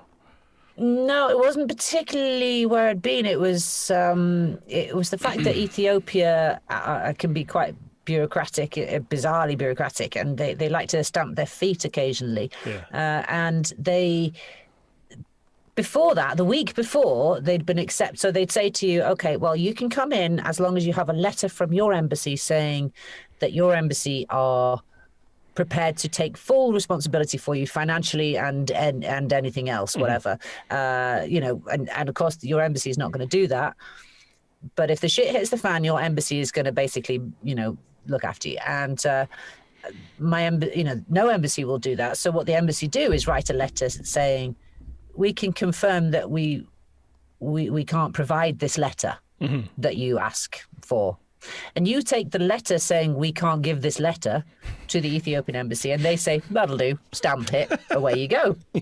When I got there, they changed their minds and said, no, we've changed our minds. This letter isn't good enough. So I'm like, but you accepted this last week. And even the day before, my French friend who I'd been traveling with a bit, or I'd met in Kenya, he got through, no problem. And they, in fact, gave him 3 months, whereas normally they only give you a month. So, and then the next day they said no to me. They changed their minds, and they changed the rules just like that. And then I had a week or 3 weeks, I think, in the end, messing around back and forth. I felt quite ill as well at that point, and so they were messing me around, and I was running all over the place. And then eventually I went to the Canadian embassy, and they said, look, we can't do this letter either, but we can do you a similar letter to what the British embassy gave you. And they did, and I took that in, and they accepted it, and they let me through in the end. It's just like, what was that all about then? The wonder of visas and borders, eh? Fun and games. The joys, the joys. Right, next one. Stephen Dunn Sims. I've already put this on Facebook, but I'll add it here just in case. Well, good job, Stephen, because I always go here first. Happy New Year to you both. I'm doing a saddle sore 1000 in June, Land's End to John O'Groats. What's your advice for staying awake and comfortable? Also, what would your guilty pleasure bike be that your friends would think you're crazy to have? Right. Good question. So saddle, you know what a saddle sore is, I take it, I'm assuming? Like the iron butt thing, yeah. Yeah. Well, I assumed it was that. I've not heard of that particular one, but I assumed it was that. Okay, so good luck with that one. What was the first half of the question again? So he's doing the saddle sore, 1,000 miles in 24 hours, Land's End to John O'Groats. What advice do you have for staying awake and comfortable? Okay, staying awake. I've never had trouble staying awake whilst riding a bike. I heard some people saying they fell asleep riding a bike. I've never had that. There's almost too much to think about. Done it once. I said that. Really? I did. I said that. I'd never had an issue with it before, and I fell asleep once. I was riding to Scotland after a night duty, but I nodded off on the bike. Yeah.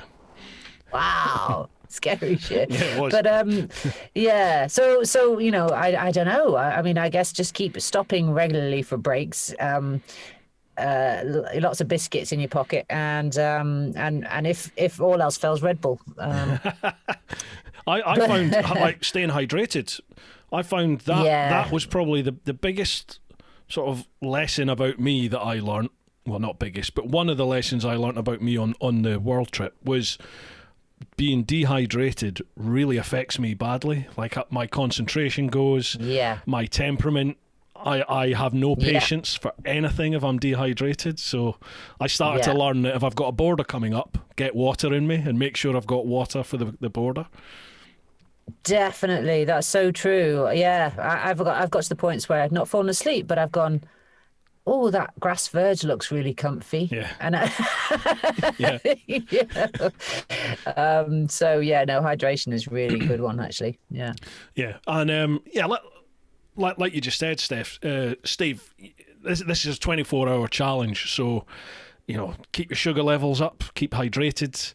When you stop for fuel, get off and make sure you just do 5 minutes of stretch. That's what I've always found when I do the Riders Royal British Legion 1,000 mile in 24 hours. I normally do that every year. What I find is stretch, just a couple of minutes stretch every time you fuel up, just gets the blood flowing, gets the oxygen going around your body again, and it's amazing what difference that makes. And if you can take 10 minutes, have a 10-minute kip if you need it. Just a power stretching kip. Stretching is really important though. That is so important. Definitely.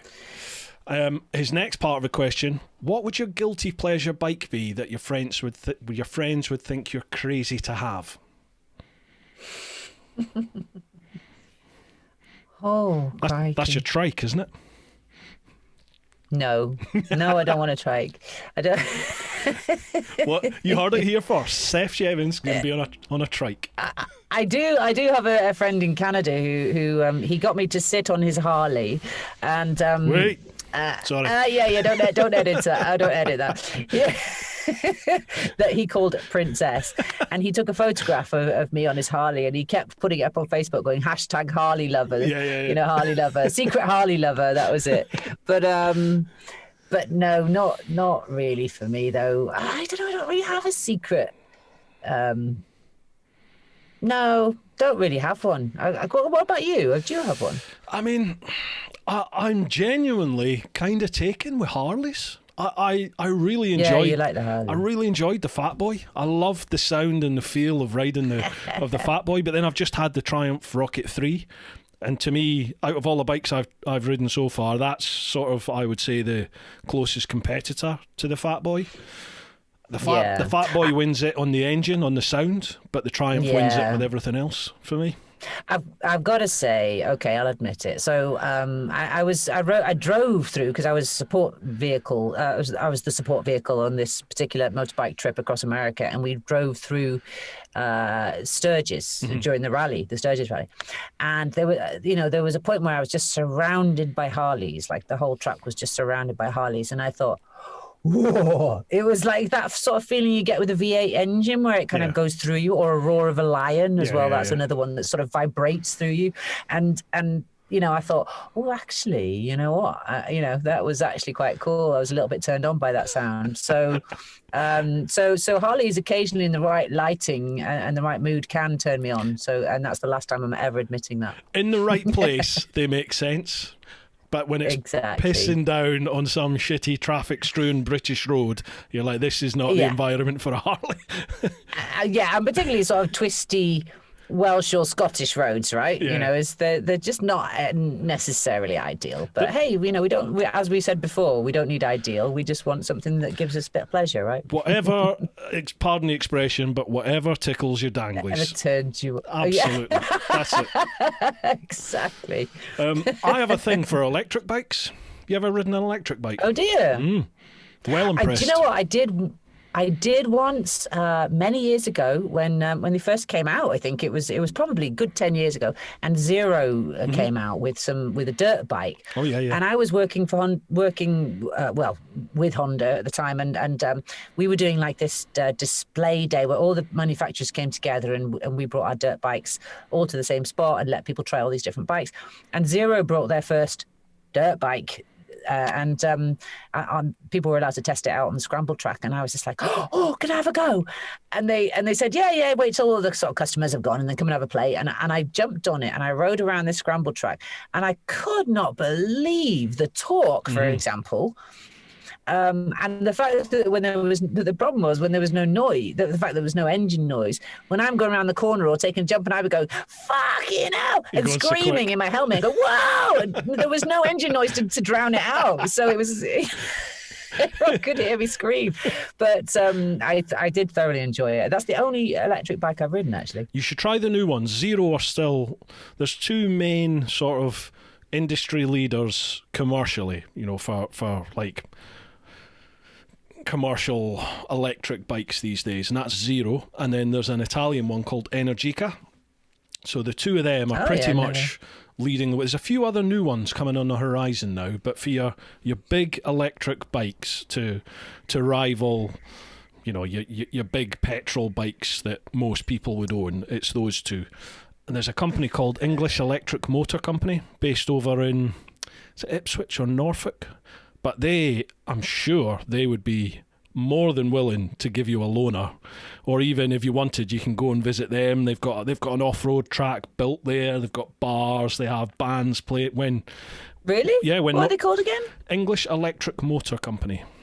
Oh, they sound cool. I'll go and check those out. I'll put you two in touch if you want. I'll drop you a contact for them, and you'd be surprised. Yes, please. Modern electric bikes are pretty special. I'm in. I actually did contact Zero when I got back. When I said I was writing that list of crazy things to do. Yeah. I contacted Zero and said, hey, how about you give me a bike and I will, or how about we work together on a project and I ride one of your bikes around Africa. And we'll get like the world record for the longest ever journey on a electric bike, and which was like the record at the time was something like 6,000 miles around Europe or something. It wasn't exactly difficult to beat. But of course, we'll do it around Africa as well, which would be really cool because when things go wrong, we'll get a film of like all the locals helping out and stick it on the back of a truck. And, I had this great idea thinking it'd be brilliant. And, it doesn't matter if it goes wrong. That's all part of the adventure. That was my mentality.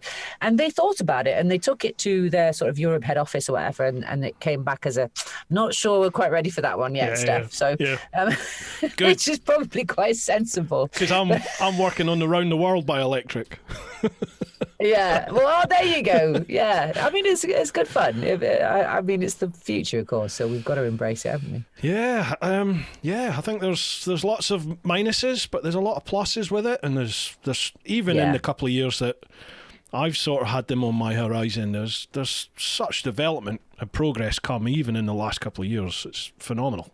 Absolutely. So it's pretty exciting. So if I really need a pee right now, are you gonna keep that in, or are you gonna edit it out? I can edit that bit out, no problems. I'll go as well then. We'll do a toilet break. Right, so welcome back. Let's carry on with some of these questions then. D. Simon Nines. A trip can require a great amount of planning, yet it is difficult, if not impossible, to foresee all possible circumstances. In your experience, which event was the most unexpected and how did you overcome it? Oh. Over to you for that one. Oh, God, so many. So was it the wind that blew me off my motorbike in Patagonia, or was it the landslide that nearly took me off a mountain? But probably the most unexpected, and I have told the story quite a few times, so forgive me. But if you've heard it before, but it really was totally unexpected. Was the Himalayan? No, sorry, not the Himalayan. The Hindu pilgrimage in India. Where I basically was just riding along one day, minding my own business in India, going, I'll just go this way, I'll just go that way, and I'll stop whenever I feel like it, and going, look at these wonderful monkeys on the side of the road, look at this elephant decorated, and I go, wow, there's a lot of people wearing orange. There seems to be quite a lot of people wearing orange. What's going on? And people carrying buckets of water. And I'm still none the wiser. I'm just going, strange people in India. And because there's always strange things happening in India, right? Yeah. There is nothing strange because everything's kind of strange.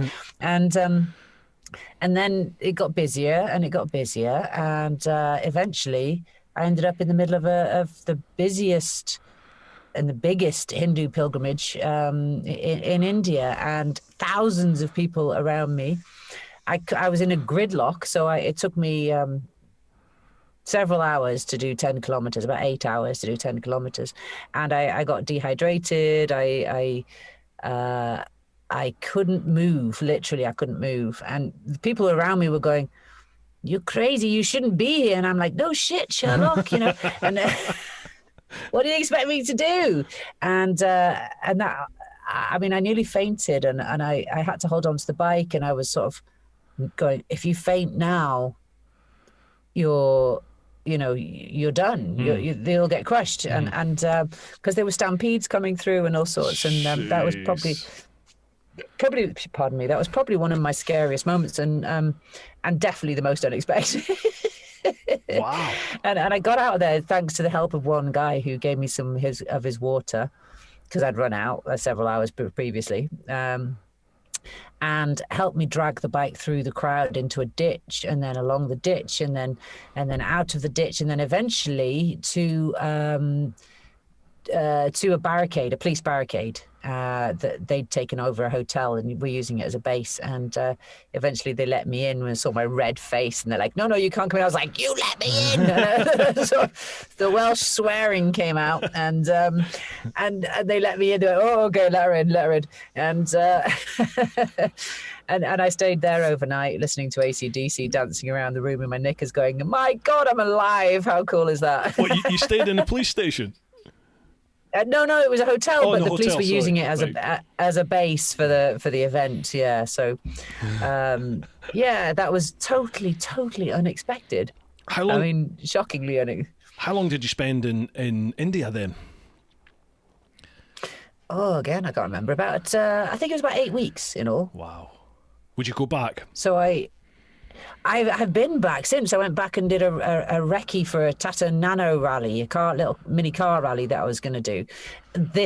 I should be going next month to do that, and unfortunately, obviously, that's been cancelled. But hey ho, we're not dwelling on these things. But we've got a lot to make up for, haven't we?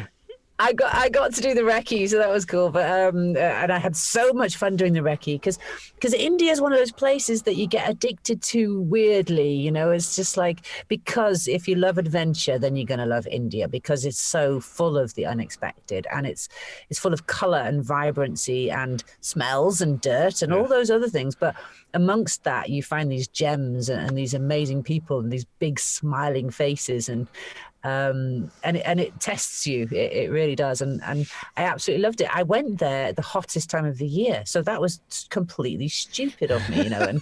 And I didn't really plan very well, and so I went this time in February in the car, and it was, what a difference! Wow, it is a completely different country when it's cooler. Is it? It's amazing. Yeah, it's definitely somewhere I want to go to for sure. Definitely, I want to do a little trip over there. I mean, I've got all these horror stories, and as everybody has. And of course, before I went there, people told me only the horror stories, and then so you're very nervous going in, and then you get there and you're like, oh my god. And I got an email from a guy saying, welcome to India. There are murderers and rapists on every corner, you know. And I'm like, oh great. But then you find actually that. You know, of course, you know, same with everywhere else. People are friendly and helpful, and keep smiling, you'll be all right. Everyone's always more afraid of their neighbour, aren't they? That's what I've always found, is wherever you go, they warn you about the next place, and you go there and they're even friendlier. No, that's what I've always said in my presentations, is like, you know, it's like, you know, people are going, oh, we're okay, but you know, watch out for those people. They'll kill you. Oh my God, you're going where? They'll kill you. And then you get there and they're like, oh no, we're okay. We you know, but they're, oh God, you're going where? You know, so quite bizarre. And it's difficult to know what to believe, of course, because you stop believing anybody and you think, oh, look, I'll be fine. And that in itself is a danger, because you've also, you know, you've still got to be cautious. I mean, I think if I can be serious for a minute, I think there is a bit of a danger in the fact that a lot of us come back all the time saying, it's wonderful and safe out there, and it's all good and it's lovely. And don't worry about it. It's all great. Go. And of course, that is the overall message. But of course, also be on your guard and be aware. I suppose that's common sense. But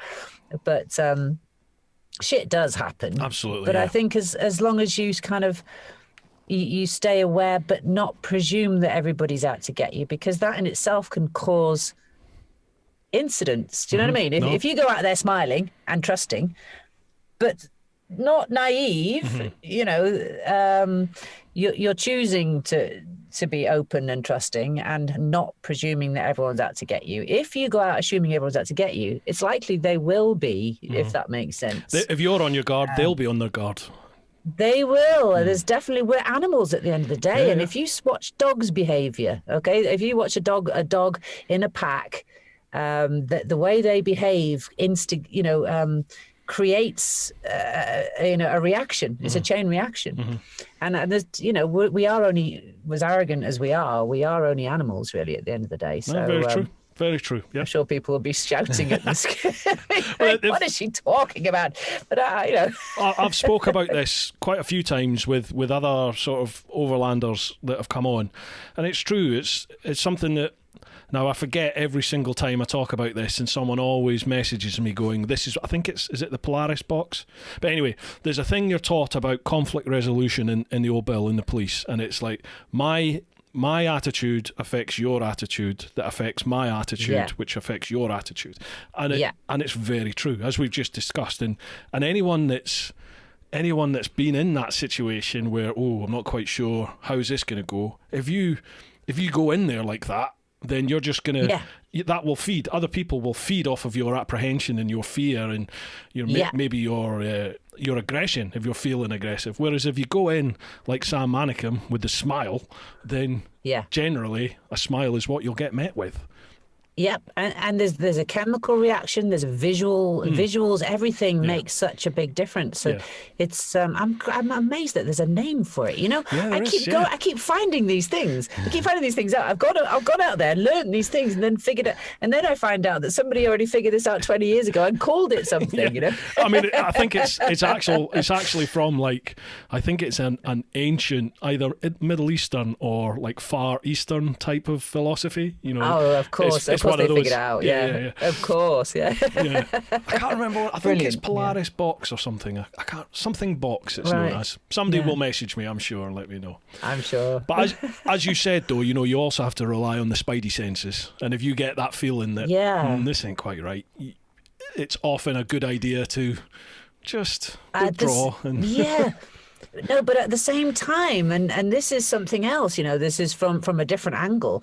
You've got to practice those skills. It's not a natural, that gut instinct thing is not a natural thing necessarily. I think it gets better, it gets more precise the more you throw at it. You need to expose it to scenarios, to situations before it can really be trusted fully. Because I can remember going through Eastern Europe and then through Turkey and being and going, oh my God, this guy's, this situation is not good. And then finding out that it was nothing but good, and people were and the person that I thought was going to, come and attack me in the night actually was just going to come and bring me a hot chocolate. And so it's that positive reinforcement as well. I think we definitely need to sort of practice those skills in a way by opening ourselves up to situations. Definitely. Practice makes perfect and all that. Yeah, for sure. Right, next one. Paul Brown. Great to have Steph on. I was actually at the Ace the day she left for her trip. Oh, cool. Hey, Paul. Question to Steph. Since returning home, what have been the best and worst things that have come off the back of the trip? Now he's also said, I've just been told you did something similar, Bruce. Who knew? I get loads of grief for this because it always comes up on every single podcast. Did you go around the world, Bruce? No. Dover for coffee. That was it. Oh, God, I've forgotten the question again now. So the best and the worst things that came from off the back of the trip? Off the back of the trip, yeah. Oh, crikey, that's a bloody good question, isn't it? It is, yeah. I wish I had these questions in advance and I could have really thought something clever to say. See, this is the beauty. I don't pre-read the questions either because a lot of the time they get directed at me as well. So you get an honest sort of reaction, don't you? Yeah. Yeah. So the best thing is that I feel like I've really, I've definitely got more respect, more empathy for people, and more belief in myself. And okay, as corny or cheesy or whatever that sounds, it's true. You know, I definitely did come back a different person, and I couldn't tell you exactly what changed in me, but a bit more self-belief. You know, whenever you achieve anything, it gives you that extra brick in the wall, if you know what I mean, or breaks down that brick or whatever. You know, it gives you that extra bit of something in you, and so definitely, and that was what it was all about in the first place, I suppose. But in one way or another. But so yeah, I feel like I definitely gained something in my belief in myself, in my confidence, because my question was before I left, am I the sort of person that can do this? You know. Yeah. Aside from wanting to know more about cultures, aside from that's all a given, you know. I mean, the love of seeing nature and the world and wanting to see more. Am I the sort of person that actually can cope with this on my own? And the answer is, wow, it turns out, yeah, it is. And yeah, I am. And that's quite a cool thing to know about yourself. You know, it's quite a nice thing to know about yourself. Absolutely. It doesn't make me arrogant, far from it. It makes me the total opposite. In fact, I've learned to become a good host, much more of a better host and a better guest, which might sound like a strange thing, but people were such good hosts to me and knew so much about their own countries as I traveled through that it made me want to learn more about my own country so I could be a good host. 100%, yeah. And also, you know, welcome, no matter how busy I was, or no matter how frustrated I was or at the world at that particular point, I wanted to make sure my door was always open to people who were passing through. Yeah. My wife... Because Sorry, go on. I was just going to say, because I felt I owed that to the world, because they gave me that, you know, so... Yeah. Paying it forward, aren't you? Because I'm the same. Yes, it's exactly. Like, if people message me to say, you know, especially people that I've met on my trip, and they're like, oh, I'm going to Wales, or I'm going to be up in Scotland, or I'm getting into Dover, and I'm like, well, stay at mine. When you get in, spend first night, come and stay at mine. And we've already had a couple of people turning up at the door, and my wife's like, who is this that's staying? And I'm like, oh, I met them 8 years ago in such and such a place, you know. Yeah, and I've had one. You know, I until a few months ago I was living in a caravan in my parents' garden. You know, I mean it's a pretty big garden, but still, it was like, you know, let's not sugarcoat it. You know, and it was quite luxury for me. It was like, wow, I got a roof. It's brilliant. But I actually had somebody, and I'd said to so many people along the way, if you ever come to Wales, you know, you knock on my door, kind of thing. And I've only actually had one couple do that from America, and it was so cool. And they were like, we're coming. I'm thinking, shit, I haven't got room in my caravan. So I had to sort of knock on my parents' door and go, do you mind? And they're like, who are they? I said, I met them. I stayed with them for a night in America, and they were so good to me. And they're like, thankfully, my parents are very cool, and were just like, yeah, no problem at all. You know. So that was cool. I'd love it if more people did that, to be honest. Yeah, definitely. Sorry, go on. Yeah.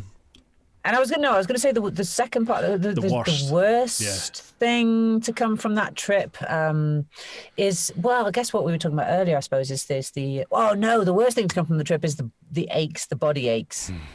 You know, oh God, you know, the vibrations if you're going to do a big trip, check your vibrations. You know, just do what you can to reduce vibrations on your motorbike. Make sure your bum is secure and your hips are protected, and your vibrations are as dampened as possible. Check the minute detail, because if you're going to be on a bike for a long time, for several years, it will get to you in some way or another. So, you know, we're not young forever. You know. Sorry about that. It's true. See, I didn't notice. I mean, mine was about a year and a half, but I didn't notice. I mean, everyone goes on about comfort, and especially because I did it on the sports bike, but I didn't have any comfort issues. There's nothing that really jumped out at me that made me think, oh my God, this is unbearable. It's just like, well, it's a sports bike. You made the decision. Deal with it and get on with it. Yeah, and that was just it. And that's the same with me. I was a single cylinder thumper, and it's narrow seat. And people would say to me, "How are you coping on that narrow seat?" I'm like, "I don't have an issue with it because there's so much else going on. It didn't even occur to me that it was uncomfortable." And I, if it gets really uncomfortable, you stop, right? Yeah. So, and I had no issue. It was only when it hit me after about 3 years on, I guess. Wow. I don't know, maybe 2.5 years or something. Suddenly everything broke down in my body. It felt like everything broke down. And I had said, I'm not even going to go start with a list of issues. But also I did crash as well and had a bit of a thud on my shoulder. And that felt like everything jerked and caused this chain reaction. But a lot of it was down to the vibrations over a prolonged period. And not stretching, not working it out of the body and just feeling like I was going to live forever and nothing really related to me. I was fine. I was young and going to live forever. And then suddenly it all hit me and it hit me hard. And now I just preach about it all the time to everybody. Do some yoga, It is amazing, isn't it? The amount of people that talk about yoga and the benefits that it comes from. And when you listen to those people, you think, yeah, whatever. But until you actually start doing it, like we used to, believe it or not, in my old work within the old Bill, it involved a lot of standing around wearing the heavy ballistic jackets, holding the weapons and stuff. And it used to crucify people's backs. Everybody. Yeah, I can believe. Everyone had compressed spine, everyone had bad backs, bad knees, flat feet, everything. So they started cottoning on to the fact that, maybe we should teach these lads and lassies maybe some back care exercises, some yoga. So they started teaching, imagine all these hairy arse coppers, like some of them are 45, 50 years of age, and they're getting taught yoga poses. They're like, fuck off. But once you started doing it, the amount of lads that were just like, this is actually pretty good. I can actually move my back again. So and that's it. We seize up and we get repetitive strain injury. And it's amazing how many things we've taken from the things we used to take the piss out of when we were younger, but also things like the Japanese culture, and that kind of stuff. They've been doing this for years, and they, we're all going, what are these idiots doing? There's a reason. And there's a good bloody reason for that. Definitely. Yeah. So flexibility, stretching. I mean, yes, you're either the type of person that will give it a go, or you're not, and if you don't, you will regret it. So. Sun cream and stretching. Look after your teeth. Look after your teeth, kids. Splish, splash, splosh, stretch. Yeah. That's it. Right, Ray Holohan. Yeah, Ray Holohan. Hi, Steph. Congrats on your solo round the world achievement.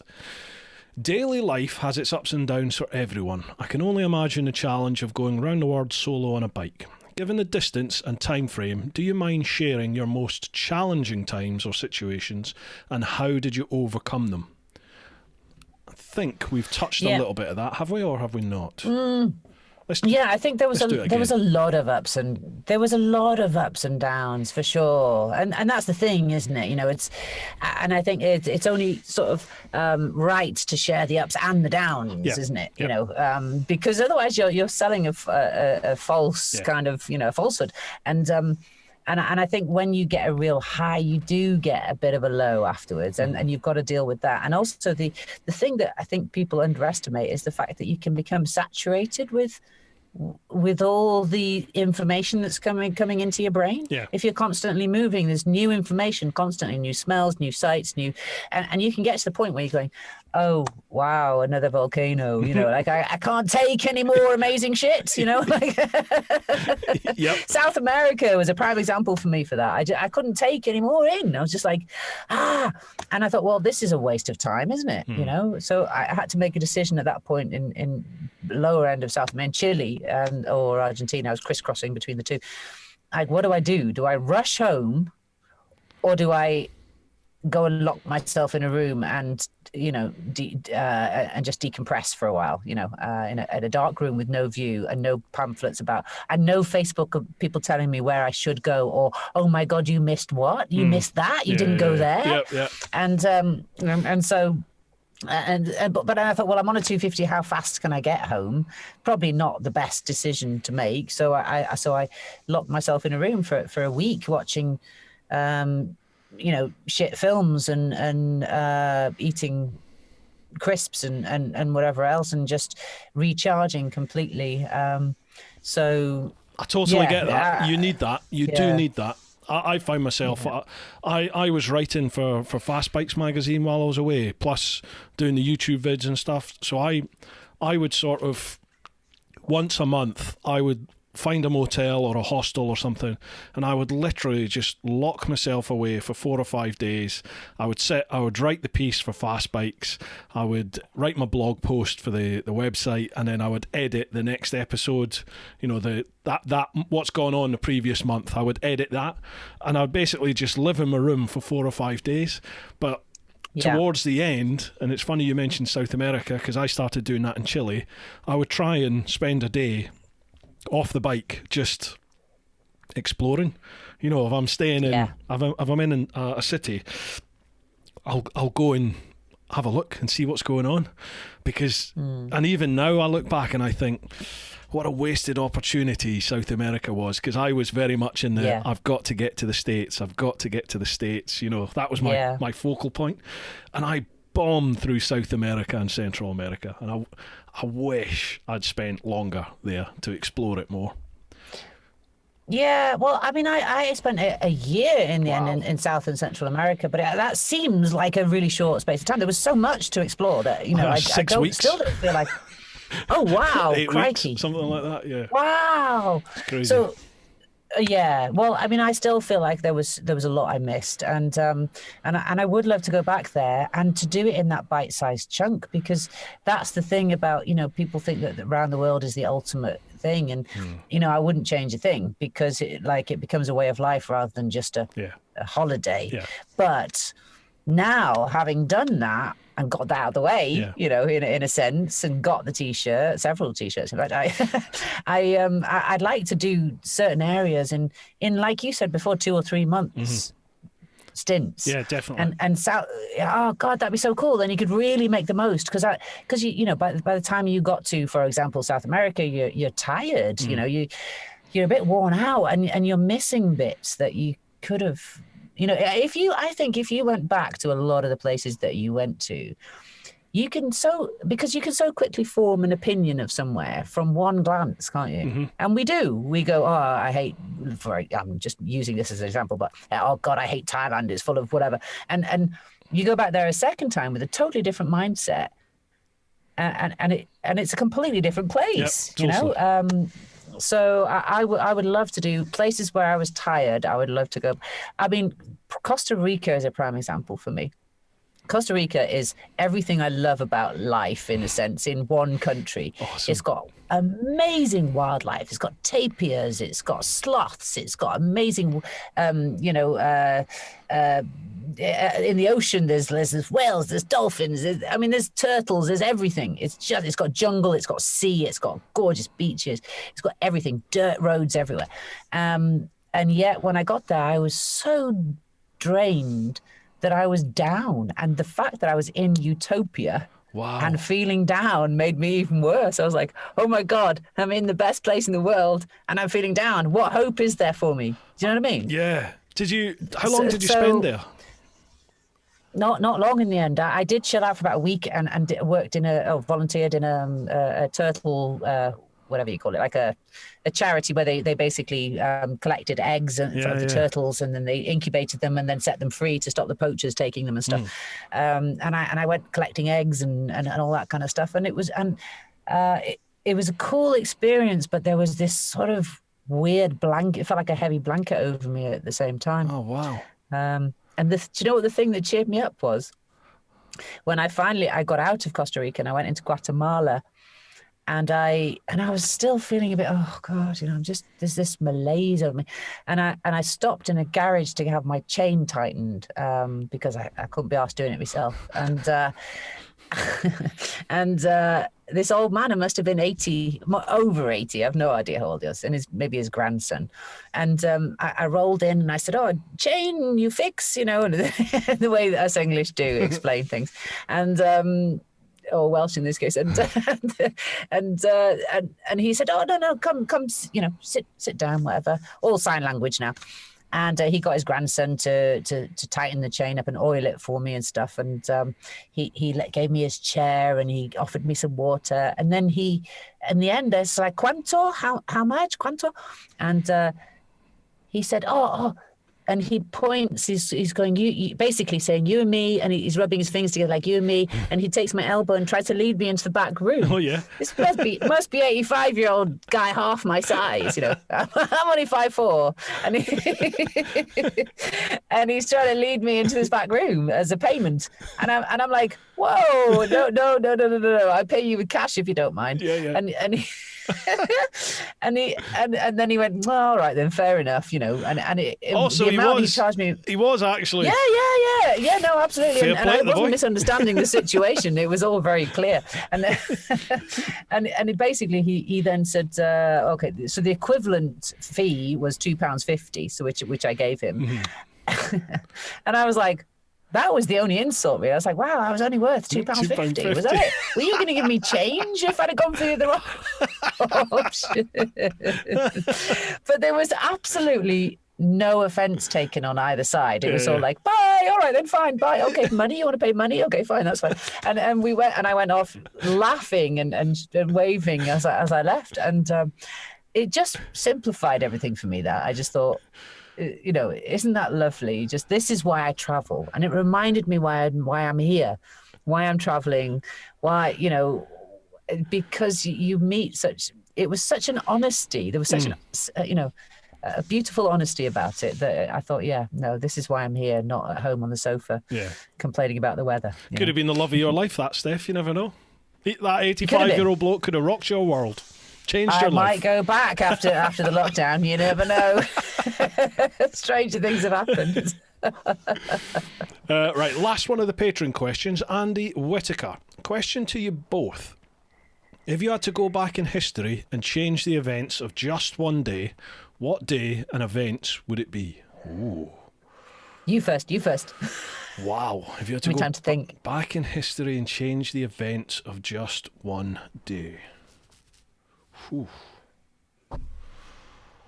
Cool, blimey. Crikey, that's a tough one, isn't it? Do you know... Too many to choose. Yeah, we've had this question crop up a couple of times before, and I'm trying to remember if I've ever said this before, but I listen to a lot of Joe Rogan. Do you ever listen to Joe Rogan podcast? Oh, yeah, I do too. Yeah, I listen to him at bedtime sometimes. And I remember somebody was on, and the JFK assassinations came up, and they were talking in depth about it. And I often think to myself, I wonder what America would be like if JFK hadn't been popped off.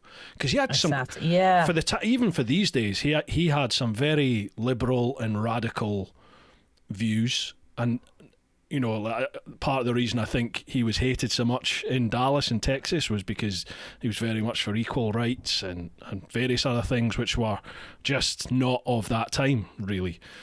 And I do think to myself, I wonder what direction would the States have taken, and maybe even the world have taken, what impact would it have had if he'd carried on? Yeah, that's a nice one. Don't know. I think for me, and I think we're kind of maybe going for two very obvious ones, and there's so many examples of the same kind of dictatorship. Oh, well, for you the opposite, but like dictatorship thing when around the world. But I'm going to choose the one that first springs to mind, and that's the birth of Hitler. Or maybe the mistreating of Hitler when he was younger. He didn't, there were certain things that led him to become a monster. Yeah. And otherwise he could have been a brilliant guy. And in some ways he was a brilliant man. He was a master at what he did, wasn't he? He was a master at what he did. And he was a drug addict as well. And he had a big concoction of drugs, of heroin, of cocaine, of, all the highs and uppers and downers. His own personal doctor injected him with all sorts every day.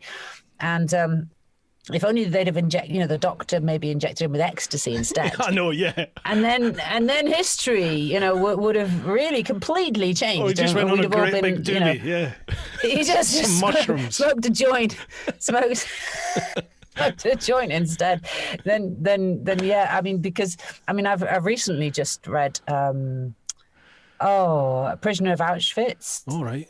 which is that what it's called? I can't remember now, but it's such a striking. I mean, it's a true story written so well about obviously about Auschwitz and being no, the tattooist of Auschwitz. That's it. Right. About the Jewish guy who was forced to become the tattooist who stamped them as they came in, basically, branded them as they came in, and obviously, I don't need to go on about the history of Hitler. We all know what he did, maybe if his doctor had just given him a spliff instead, if we could have changed that bit of history, we'd have been all right. Yeah. Have you been to Auschwitz? I haven't. I went over to Poland and I very nearly went over there and I can't remember what happened as to why I didn't go. I really wanted to go there, but I at the same time was quite frightened of going there because it's such a harsh place to go. I don't want to forget about it. I want to take it on board and I've read a lot about it and all that and but at the same time, such an emotional place to go. I'm not sure I was kind of in the right place for that. So I was in two minds because part of me thought, you go there and there's the guided tours and it's all tourists around it, and I just thought that this place shouldn't be a tourist. It shouldn't be a tourist attraction. But having done it, I'm really glad it is because that is somewhere every single school kid on the planet should be taken there. Every kid should be taken there to see we shouldn't forget, should we? And I think that's the important thing. And I know exactly what you mean. It's that you're torn between not wanting to be sort of like rubbernecking in a way. Yeah. And at the same time, we need to remember these things, Absolutely. So, I mean, we all know what happened there and what went on, but it's not until you go there that it actually becomes real. And for me, it really struck home. It really hit home when we were on the guide was a Polish lassie, and her grandfather or great-grandfather had been in Auschwitz and had been exterminated. In fact, I think most of her family had been exterminated in Auschwitz. And so she's obviously got she's Polish anyway, so she has an immense connection to the place, but she's actually got a family connection to it. So she was very emotional as she spoke about what went on here.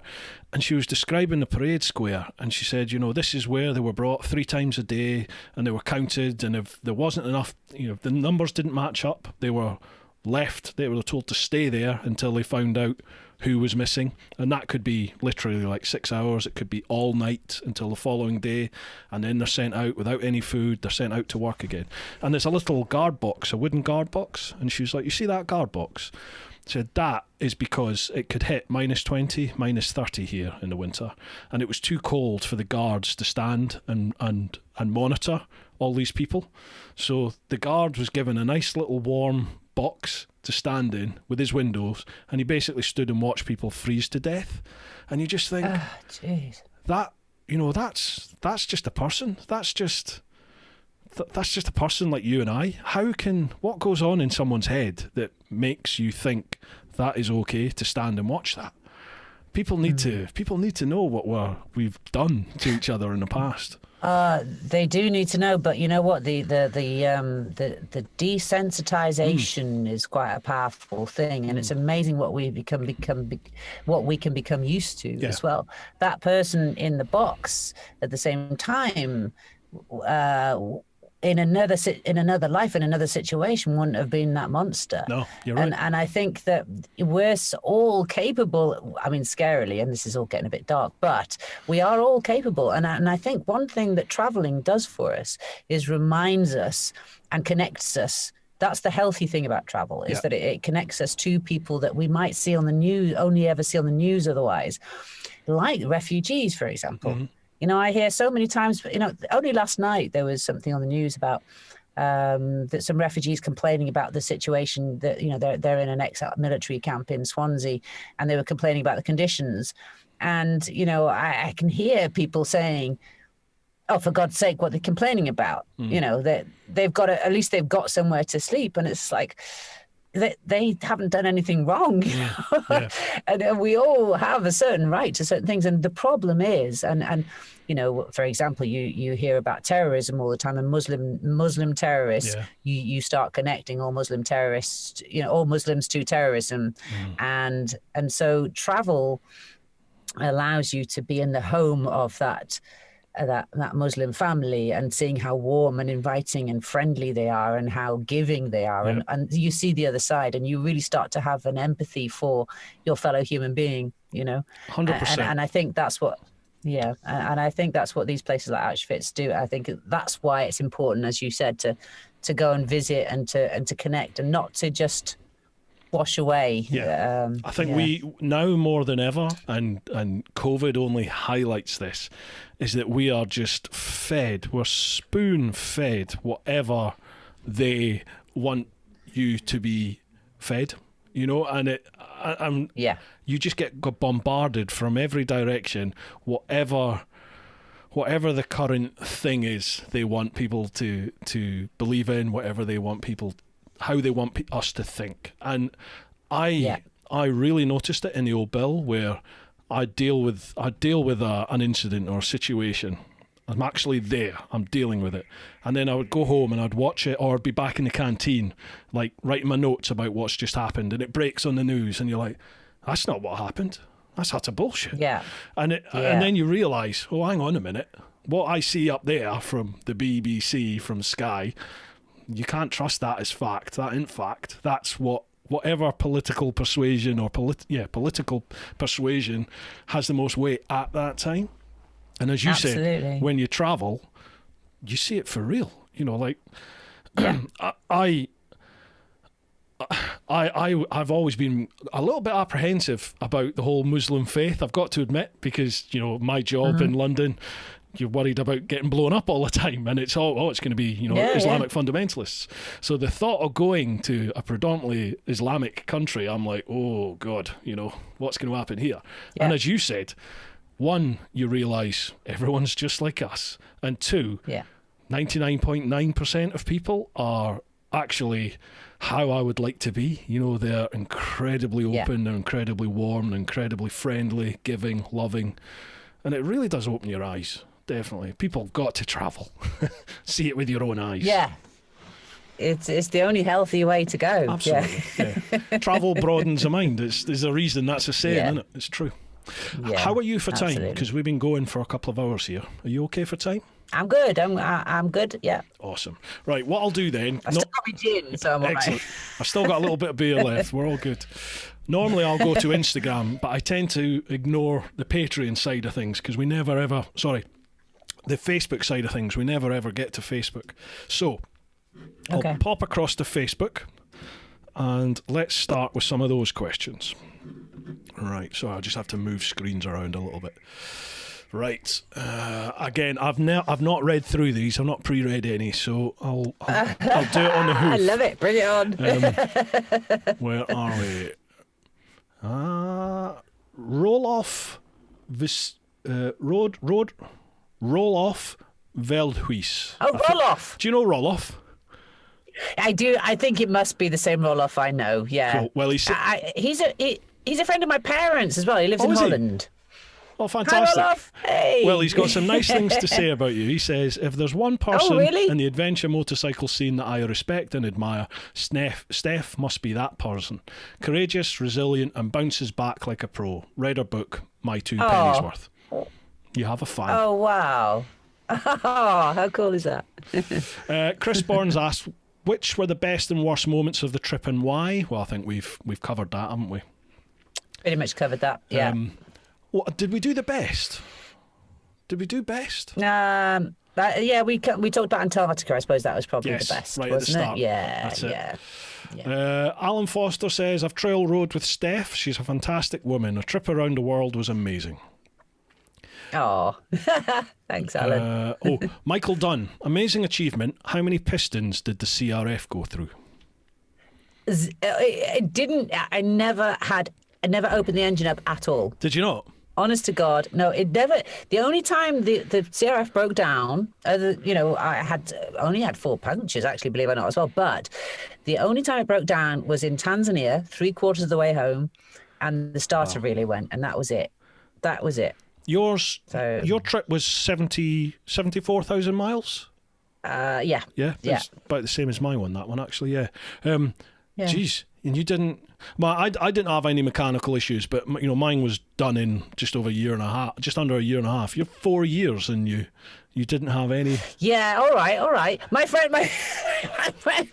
friend Danny the Leg, as I mentioned earlier, she pointed out that a unicyclist did it around the world quicker than me. But no, I'm not having a dig. What I'm saying is, like, for 4 years, your bike held out for 4 years without having any major issues. Yeah, that's a great. That's pretty cool, isn't it? Yeah, God, But do you know what? As well, do you know what? The one thing I hadn't thought of as well, talking about logistically, you take a brand new bike, and it was a brand new bike. I put 500 miles on it, and then I left. I'd walk that. Just to break it in. And then I.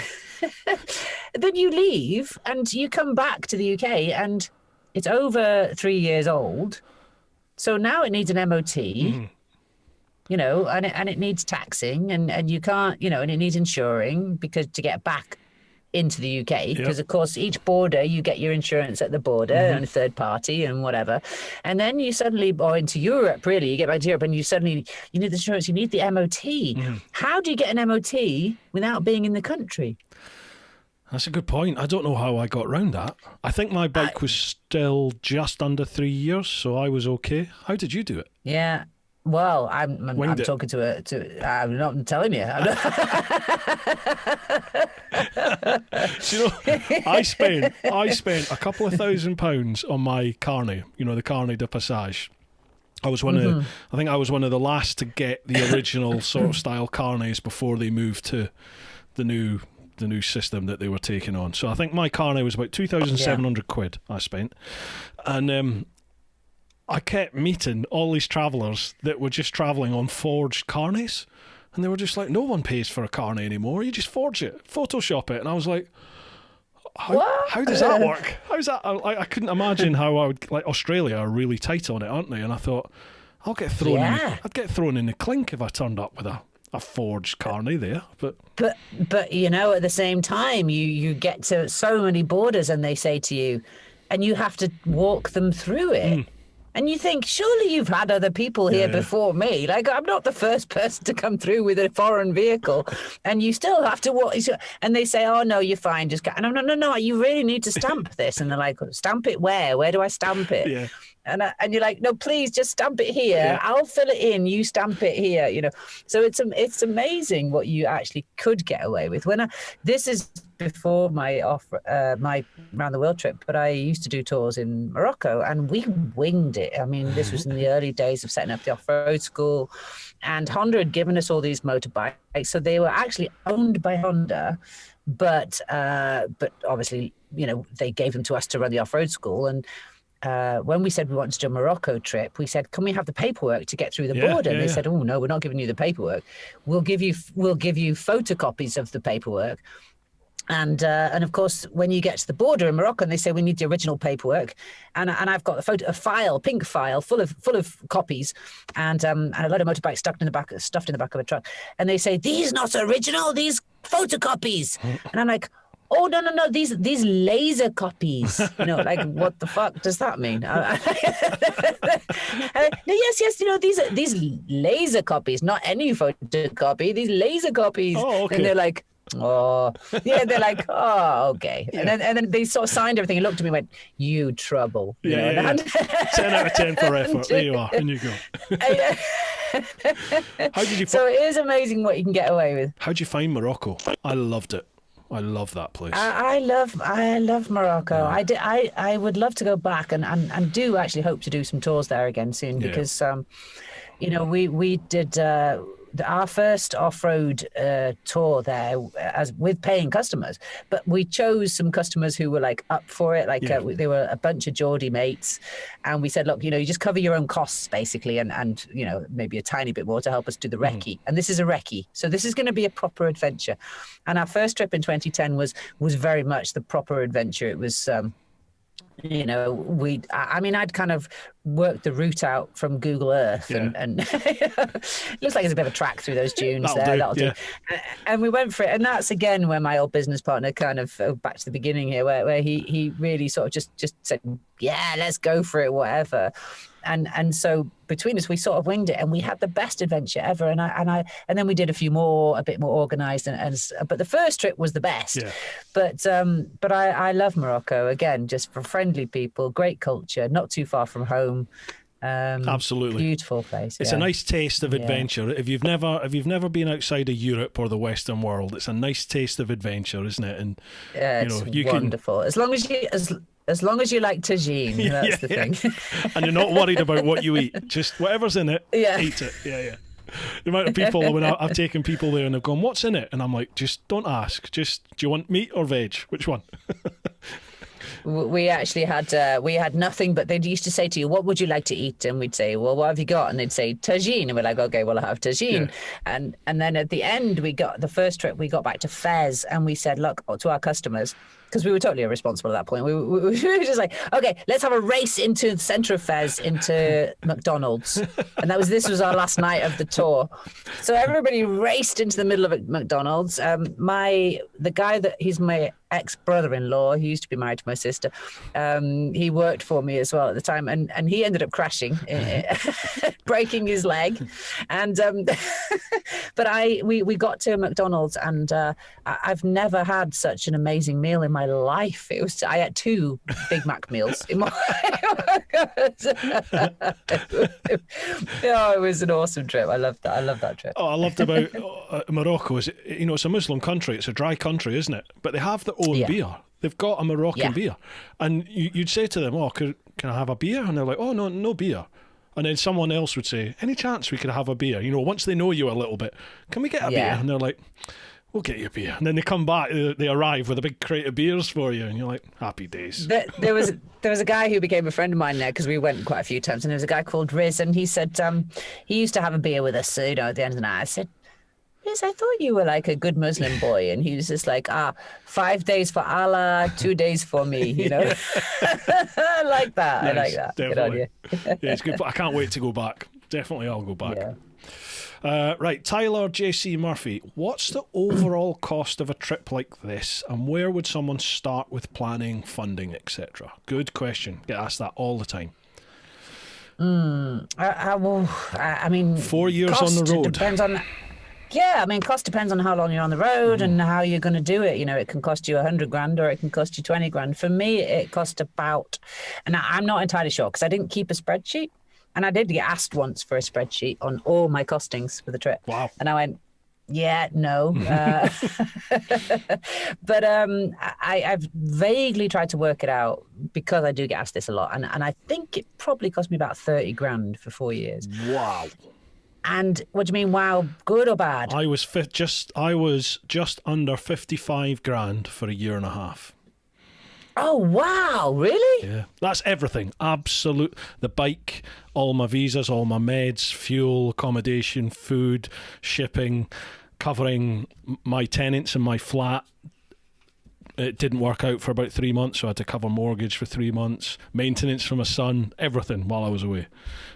Just under 55 grand. Right. Yeah. Okay, well, I didn't have any maintenance for starters, but I mean, I only roughly worked it out, but I think it was only about 30 grand. But I mean, the bike was given to me for starters. A lot of my equipment was given to me. So in that sense, but living on the road for 4 years was about 30, 35, I would say. But that just goes to show, doesn't it? You can spend absolutely a shitload. And I've got to say as well, there were times where I had such good fortune, like, for example, when I was about to go through from North America to Africa. Now, the shipping was going to cost me a fortune. and when I say a fortune, I mean a couple of grand. And through a chance meeting of someone in a garage in the prairies in Canada, who then posted a thing of me, a video of me on Facebook, which I didn't even know he'd posted.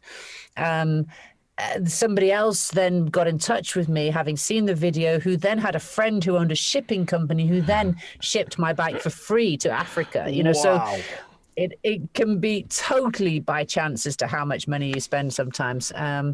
But obviously living in your tent saves you a lot of money. And living on street food and tins of tuna and Laughing Cow cheese, obviously, you know, then you can save yourself a lot of money. And I think that the longer you go, the better you get at saving money, of course, as well. Definitely. And what about planning and working out funding? That's something I get asked all the time, is like, where do you start planning a trip, like a round the world trip, your dream trip? I don't know what you did, but I basically I'm a big lover of spreadsheets, actually, and I did have my spreadsheet, and I although you'd find it hard to believe, I'm sure, but I because I look like chaos, but actually, but I love my little spreadsheets that automatically calculate things for you, and I put my little headings on with bold, and then I put daily budget for food, you know, but they weren't really based on anything. They weren't based on any real knowledge. It was just like, well, probably a $5 a day for food, you know, a $10 a day for fuel, and I guess it didn't work out at all, really. It's just that you adapt as you go, you know. So, but it makes you feel better. It gives you the bit of, you know, your spreadsheet gives you a bit of confidence. So, how long did you spend planning your trip before you actually went then? Well, I started planning, and I'd said, right, I'm going to leave in 3 years' time, and I started planning, and I had my sort of, you know, my thing on the wall, my map on the wall, and with the wipeable map, you know, so you could adjust and whatever. And you know, my housemate at the time, my lodger, used to laugh at me every day when he'd come home from work. He'd look at my map and go, "Oh God, look at you, still bloody planning. Oh, you've moved it a bit today or whatever." But really, and then I brought it forward because the circumstances changing, and I brought it forward. And so it was probably about a year of playing around with it. And really very little of it was accurate once I got going. And I think that's the thing. And it's very easy just to tell people, just go, just do it, just, you know. And of course, it's not that easy. We've all got to find a little bit of a comfort zone before we take that jump, haven't we? Yeah, definitely. I mean, I get asked all the time about that. And I've actually... Tyler, I'll plug my turn to plug. I've done a video on how to work out your budget, and there's some cracking websites out there, which, as long as they're up to date, as long as the websites are kept up to date, they give you a rough idea.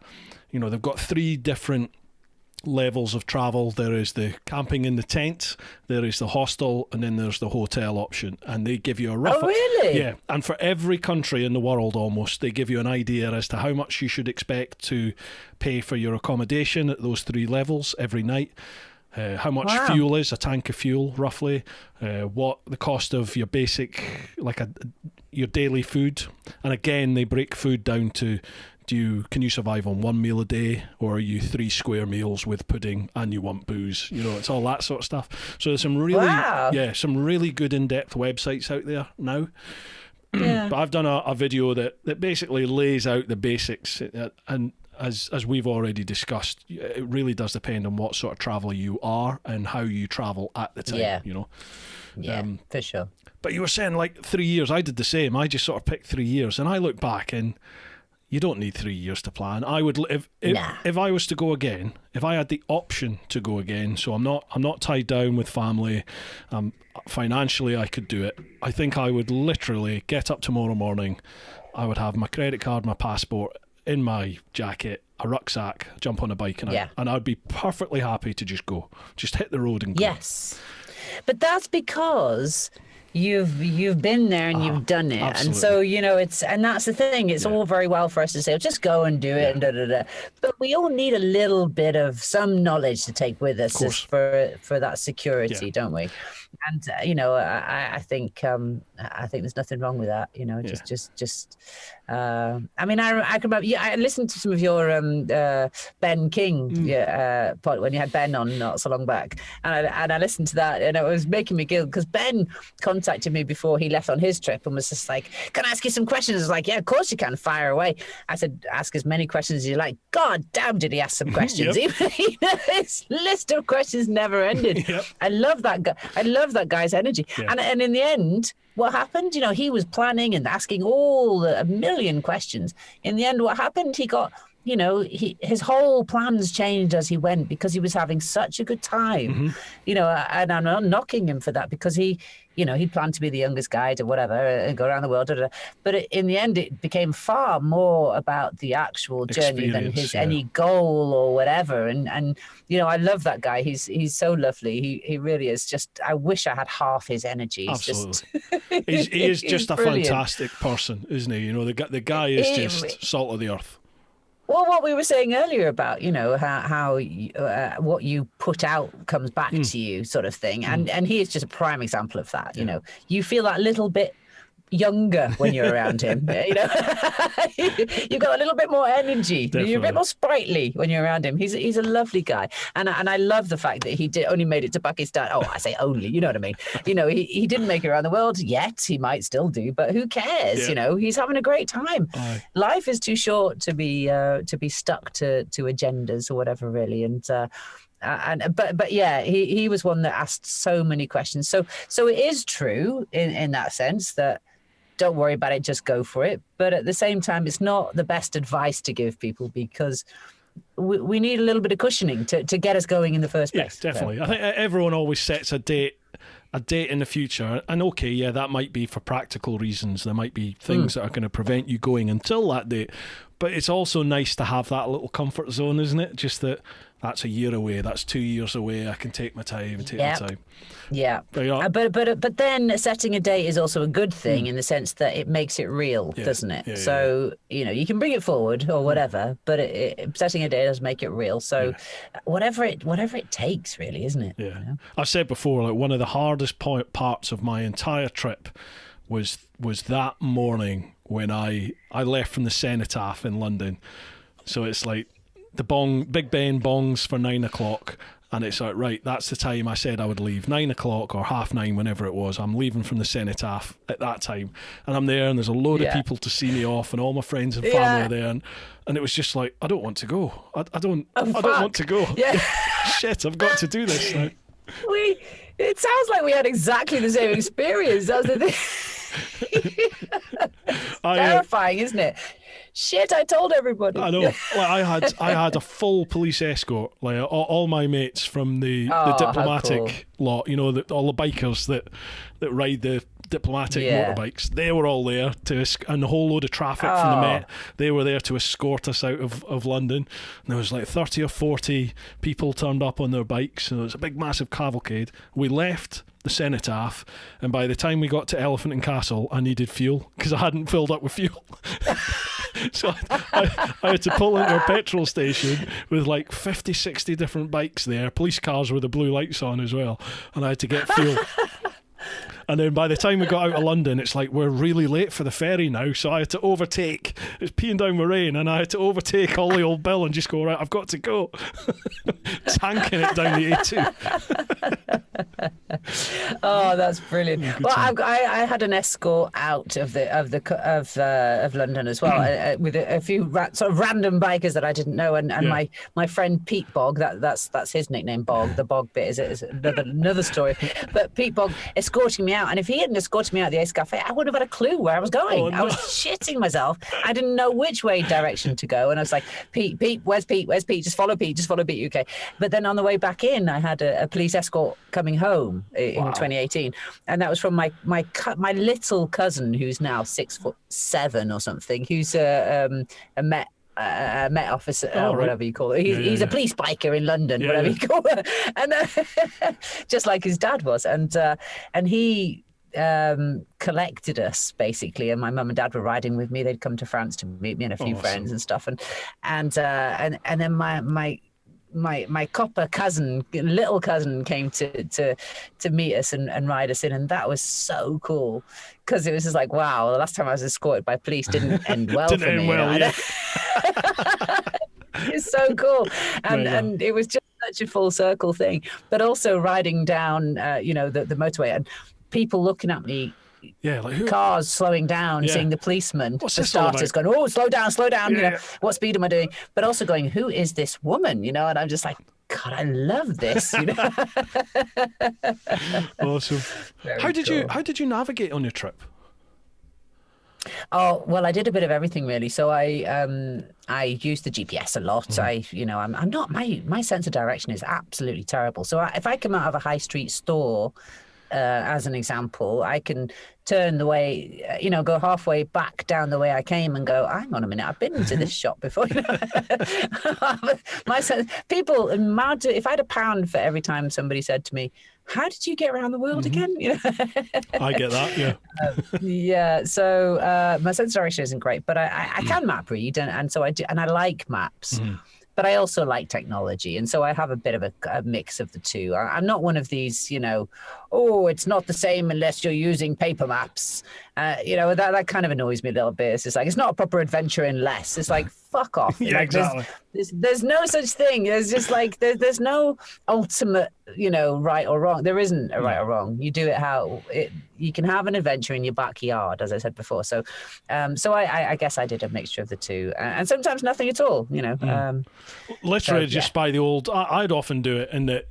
For whatever reason, if a couple of times my sat nav just shat itself, so it won't switch on, and you're just like, and you literally do just look at the sun. It's like, is it morning? Is the sun? What way is the sun? So you just think sun rises in the east, sets in the west. Well, me, I'll head east.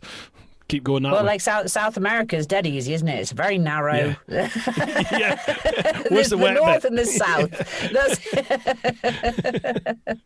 Yeah, definitely.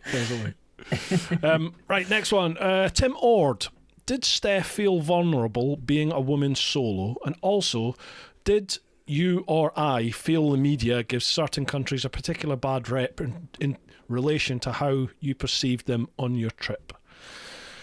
Well, I think that second part we've discussed. Yeah, the media's got a lot to answer for. Can do some good, but it's done a lot of bad. Yeah, absolutely. And as far as being a woman, and I've said it before, I've never done it as a guy, so I can't really sort of tell you, like, from the perspective of a woman. I don't know if it's any different to the perspective of a guy, really. But I do know that as a woman, when we're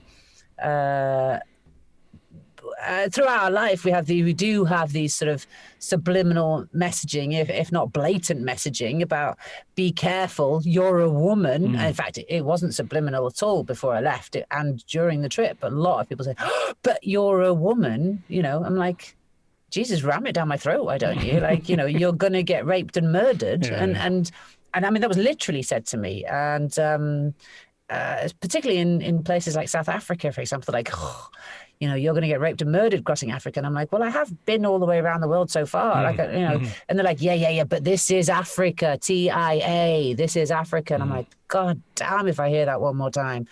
And I'm like, well, have you been anywhere beyond your neighborhood? Exactly. And they're like, oh no. And it's just like, well, so people presume it's going to be harder as a woman. I think in some cases it's easier because,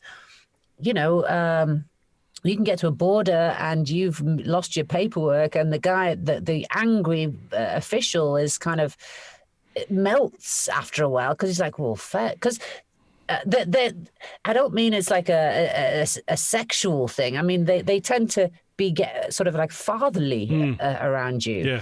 Yeah. People want to protect you as a woman, and in some cases it's a lot easier. And I'm totally happy to admit that some cases it's easier as a woman. But in some cases, I suppose it is riskier. I did have a few dodgy situations with guys who could have, definitely could have, they were a lot stronger than me and could have sort of whatever, but they didn't.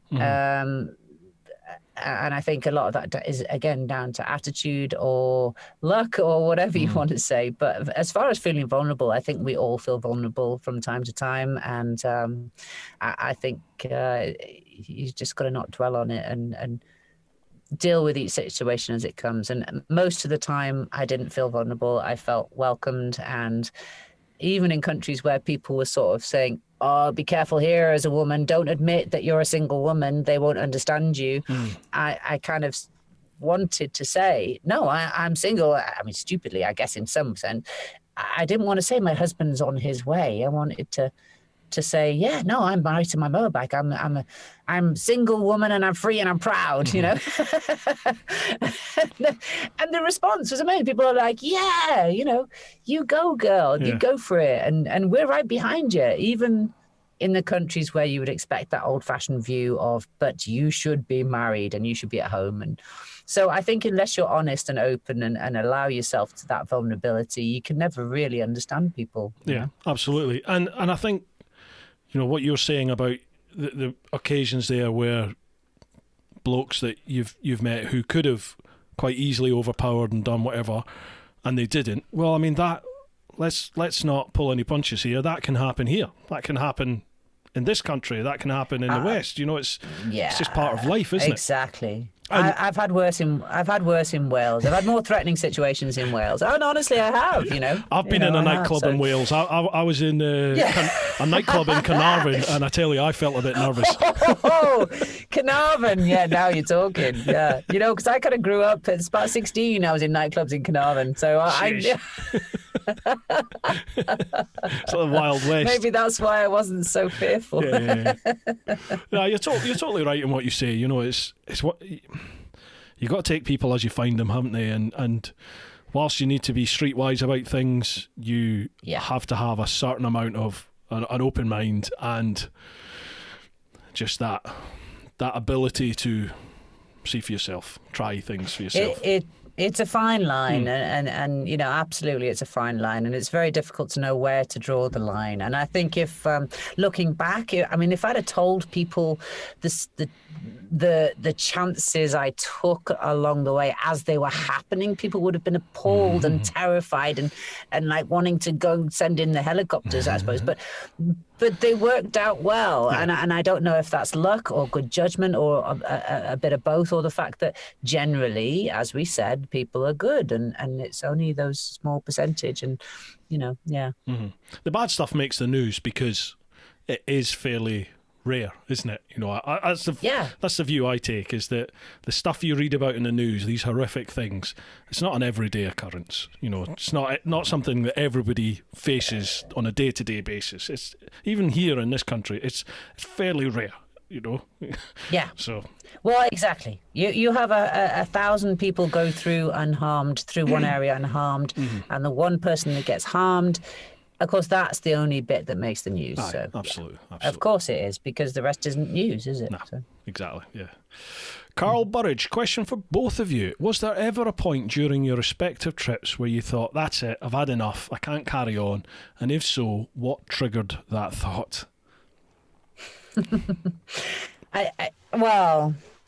I didn't really have that's it, I can't carry on, but I had very close to, I think you have to assess every now and again as to why you're doing it and is it still worth it? And you have to ask yourself those questions, because if you don't, then, you know, I've met a lot of people on the road who have said, oh, I've failed. I planned to do this and I've only been on the road 3 months and I've failed because I'm not enjoying myself and I'm going home. And I'm like, hey, if you're not enjoying yourself, why are you doing it? Yeah. Go home. You know, that's not failure. That's just accepting you tried something, you didn't like it. That's not failure. No. I never trust anyone who's never failed at anything or who's never admits to anything like that. I think, you know, you've got to try things and be open to trying things, and it doesn't matter if you don't like it. You move on to the next thing. Absolutely. You know.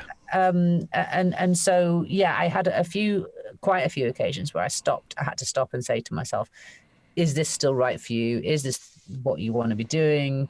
Is it worth it?" And often, the answer, you know, well, obviously, the answer eventually was, yet keep going, or work through it. But I think that if I was to do it again, I would really like to try and do it without an agenda. And I say that because I had an agenda, which was I wanted to do all 7 continents. I wanted to get around the world. And I have a friend who I met before we left, and then I met him again on the road, who said, his whole journey was about no agenda sort of thing, no destination sort of thing, whatever. And I go where I go, and I get where I get. And I think I would kind of like to try it like that. Although I think a lot of the things that got me through the hard times was having that goal. Mm-hmm. So that sort of kept me going through those little bit of rough patches sort of thing, you know? So it's a tough one, really. I think I'd probably just, after a few months, go, do you know what, that'll do. Back to my house, back to my sofa. Yeah. For me, it's well documented. I spoke about it loads in a lot of these podcasts. The lowest point for me was Mauritania, when I made the decision to come back.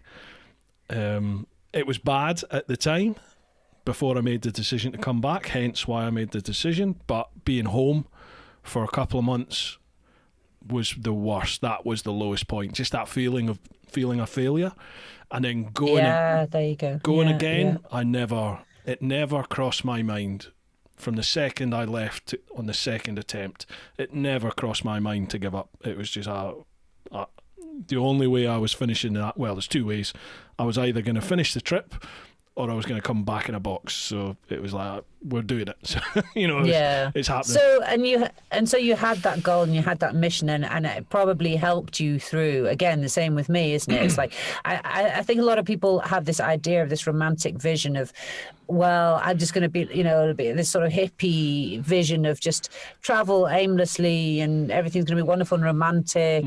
And like you said earlier on about some people sort of make out like everything's good and happy, and actually they're almost lost souls in a way. And I'm not saying everybody. I'm just it's just that thing of that romantic vision isn't always what it's cracked up to be. And so a goal can really help you through those tough times, because there will be tough times. Absolutely. Just like there is at home. It's life. That's life. And so sometimes that mission can really help you through. Yeah, definitely. You've nailed that there. That is life. Life is ups, life is downs, life is good times, life is amazing times, life is horrific and desperate times. That is life, isn't it? And no matter where you are, you will face that at some point in your life. Yeah. And I think some of us find ourselves in more ups and downs because we kind of push harder for that feeling life, for that, we'll never not have the lows, because we're aiming for the highs, and of course you're going to stumble, and we're not going to be happy being comfortable all our lives. We're not. Well, there are times there are times you wish for it, and there are times, but we're always pushing. We're always pushing, and there's nothing wrong with that. But you have to accept that there'll be downs as well. Absolutely, definitely, yeah. Next was Shane Jaspritza. How you doing, Shane? I met Shane in Australia. Top bloke. Came for a bit of a ride with me, and where were we? From Melbourne to Canberra, I think. We did Shane and a load of lads took me on this amazing ride through the mountains. It was awesome. But anyway, Steph. I know a Shane from Australia as well, and he took me for a ride for quite some time. Probably a different kind of ride. But I don't think it was a different surname. Might not be. Shane, you're some man. Steph, what was the first thing you left behind after your trip started, from all the things you packed because you thought you needed it but you didn't? And what was the first thing you had to buy that you didn't pack? So first thing that you thought, this is useless, I'm never going to use, I'll dump it. And the first thing that you thought, shit, I should have brought that, and you had to go and buy it.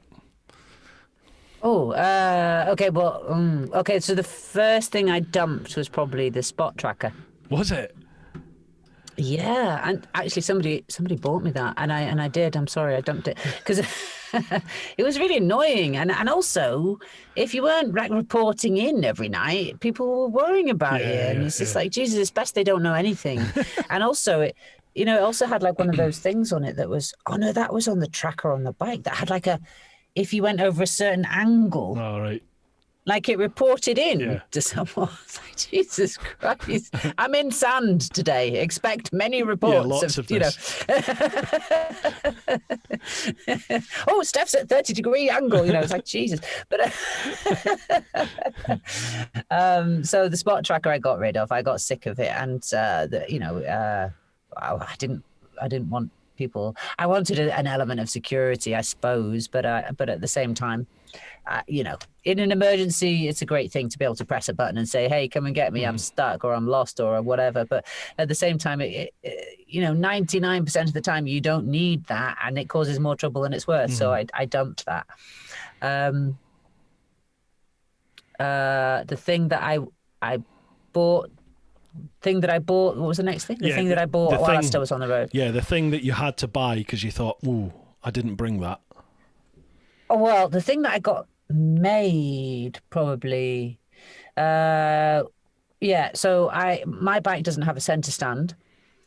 And so initially I had a top box on the back of the bike, so it's sort of quite a heavy top box on the back of the bike that I used as a center stand whenever I got a puncture. So I'd just sort of shimmy the bike onto the top box, and then I could change the tire.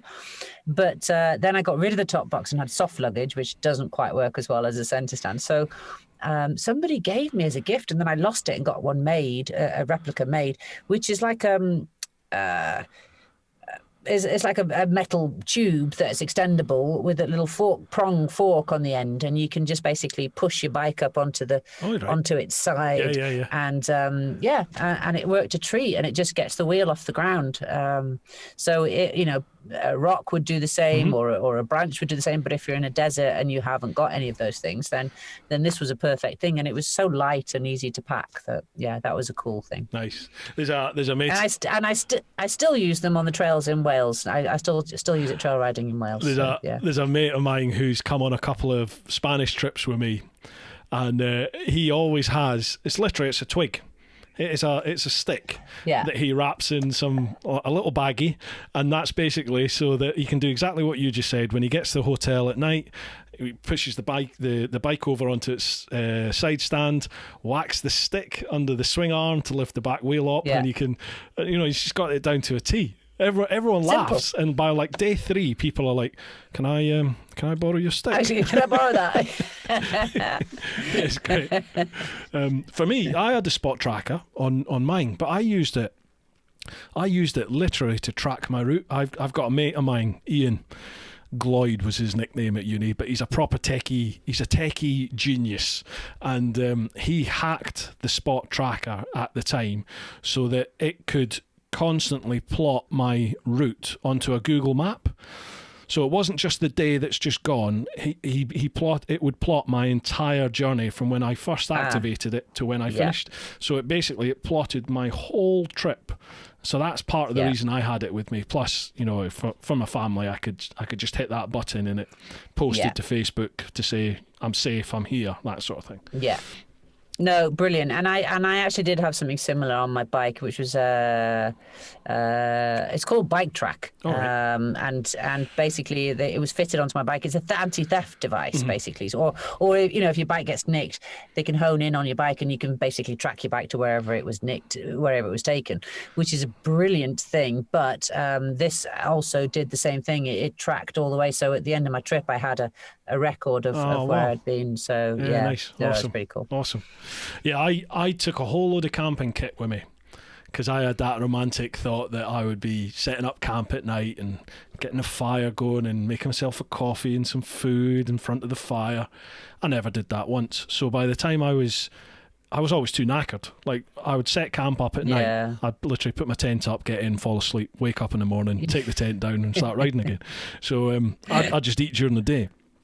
So halfway across Russia, I'd snapped my frame, I think the 3rd time, and I just thought, I don't need all this. So I ditched all my camping kit, bar, sleeping bag and a tent, just ditched it all in the middle of Russia. And then I had to buy, when I got to Canada, I had to buy some handlebar muffs because it was minus 38 and my heated grips had given up and I didn't have any winter gloves. Geez. So I was just like, right, so I got handlebar muffs from a ski shop in Calgary, I think it was. Like Skidoo handlebar muffs. And that's what I had to buy. That was it. I did. I mean, crikey, minus 38 riding. That is horrible. Yeah. I mean, I went up to Tuktoyaktuk on the ice roads, but I took a truck to Tuktoyaktuk. I left the bike in BC. Oh God, it was so cold. I slept on the roof. I did camp in minus 30 odd, minus 35 or something.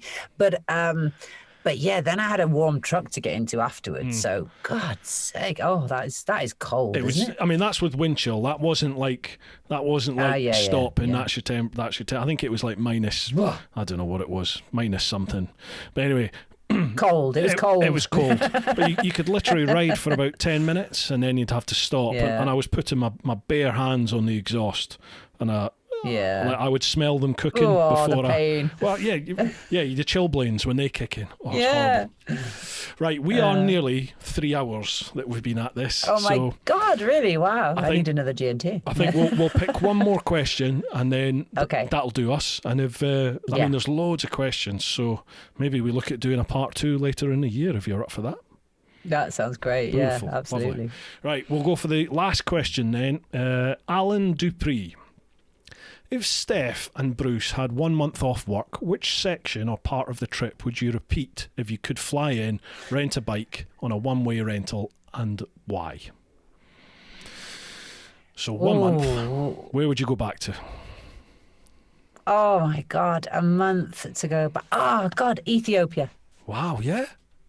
Yeah, I absolutely loved Ethiopia. It's such a cool country. It is so beautiful. And again, it's about sort of where your mindset is at the time and maybe, and I know I met a lot of travelers through Ethiopia.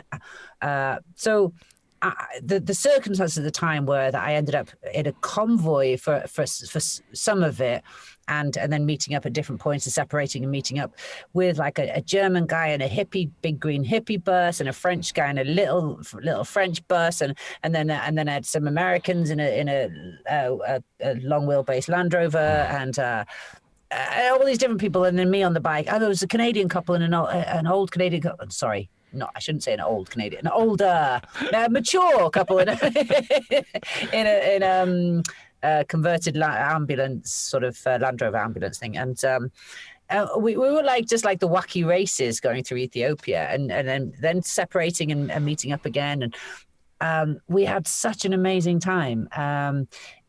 And I think I probably had the best time on two wheels. And in some parts of Africa, you wished you were in a 4x4. But Ethiopia is so cool for a motorbike. Like you go up into the mountains, and you've got this stunning roads, and then a bit of dirt, and then a bit of beautiful, paved Chinese roads and all that. And the people are amazing. And okay, you do get a lot. It's tiring. And I know a lot of the people that I traveled with were saying, I'm exhausted, because you have to keep saying no to people because people are always asking you for money. You get people throwing stones at you occasionally. You get all these different things. There's a lot of attack on the senses. And then there's no cool milkshake and warm bed at the end of the day, because often the toilets are disgusting, or there's definitely no milkshake, or there's no hot shower or cold shower even. There's no water at all, or no electricity, whatever. But for some reason, it just ticked all the boxes for me. I absolutely loved it. I learned to stop saying no and finding something else to stay instead of saying no, just so that negativity thing wasn't kind of going on, and having a giggle instead. And the scenery is stunning. It's completely not what you expect. I think we still have Ethiopia in our minds from the 80s and Feed the World. True. And of course that was just a small piece of their history, and of course there's still, we've got civil war, I think, going on there right now as we speak. There's always something going on, but it's not what you think, Ethiopia, potentially what you might think. And I absolutely loved it. So I would love to go back to Ethiopia, spend more time there. Mega. Yeah, I've heard so many things about all the various different countries in Africa, and it's definitely somewhere I've not been yet, but somewhere I want to go back to. Of course, so many. Japan. Yeah. I loved Japan. I would love. Oh, I've never been. I'd love to go to Japan. Amazing place. Just everything about the place I loved. The people, the culture, the history, just the sight and sound and smell of the place. Just loved it. Absolutely loved it. I would also like to spend longer in some of the South and Central American countries, because I didn't do them justice. I would love to go back, and I'd love to spend longer in Chile, longer in Peru, longer in Colombia, Ecuador, all those sort of places. Even like Mexico. I've made some good friends in Mexico that I loved Mexico. Went back there on a honeymoon and met up with a couple of lads that I'd met on my trip. It was awesome. How cool! So there's so many places. How nice to go back and share it with someone that you love as well. That's really nice. Yeah, definitely. Yeah. God, so many. You can't just pick one, can you? There's so many. It's like choosing a child, isn't it? You know. Awesome. Well, Steph, thank you so much for taking such a chunk out your evening and having a chat. It's been an absolute pleasure. It's been a real pleasure, and I'm looking forward to the next time we catch up around the campfire with a beer. Absolutely, yeah. Bring on those days. It feels like a lifetime ago now, doesn't it? But, I can't wait. They'll be back. They'll be back. Before I round it up, this is your opportunity. Plug whatever you want. Say whatever you want. Over to you. Okay, well, obviously, it's got to be my book, Home by 7. Where is that available? It's available on my website, stephjeavons.com, and also on Amazon. And watch this space as well. I've got a new kind of brand, kind of rebranding what I'm already doing, which is motorbike events and that kind of thing. But that's all coming out, ready for when we can join together as a group of friends again. And so that's what I'm busy planning at the moment. But in the meantime, read the book. Awesome. So if people want to follow you and keep up to date with what's going on in your world, what's the best place for them to head to? The website or social media or what? Oh, I guess probably social media is probably the best one these days, isn't it? So yeah, Steph Jeavons, obviously on Facebook, and it's just at Steph Jeavons on Instagram as well. Yeah, cool. I will put links down below for the website, for social media, and for Steph's book over on Amazon as well. So if you're interested, folks, make sure you head there, give her a subscribe, a follow, a like, all the etc. Right, Steph, awesome. You look after yourself over there. And I will, you too. Bring on that campfire. Can't wait to meet up and have a beer again. Can't wait. You can buy the first round. Okay then, okay. Right, folks, hope you've enjoyed this one. It's been an absolute pleasure. What can I say? It's almost a year now that we've been doing these, isn't it? And I keep saying we'll get through this, but we will. It's on the horizon, I promise. Keep doing your thing, keep looking after those that you love, but most importantly, live your life. Woo-ha!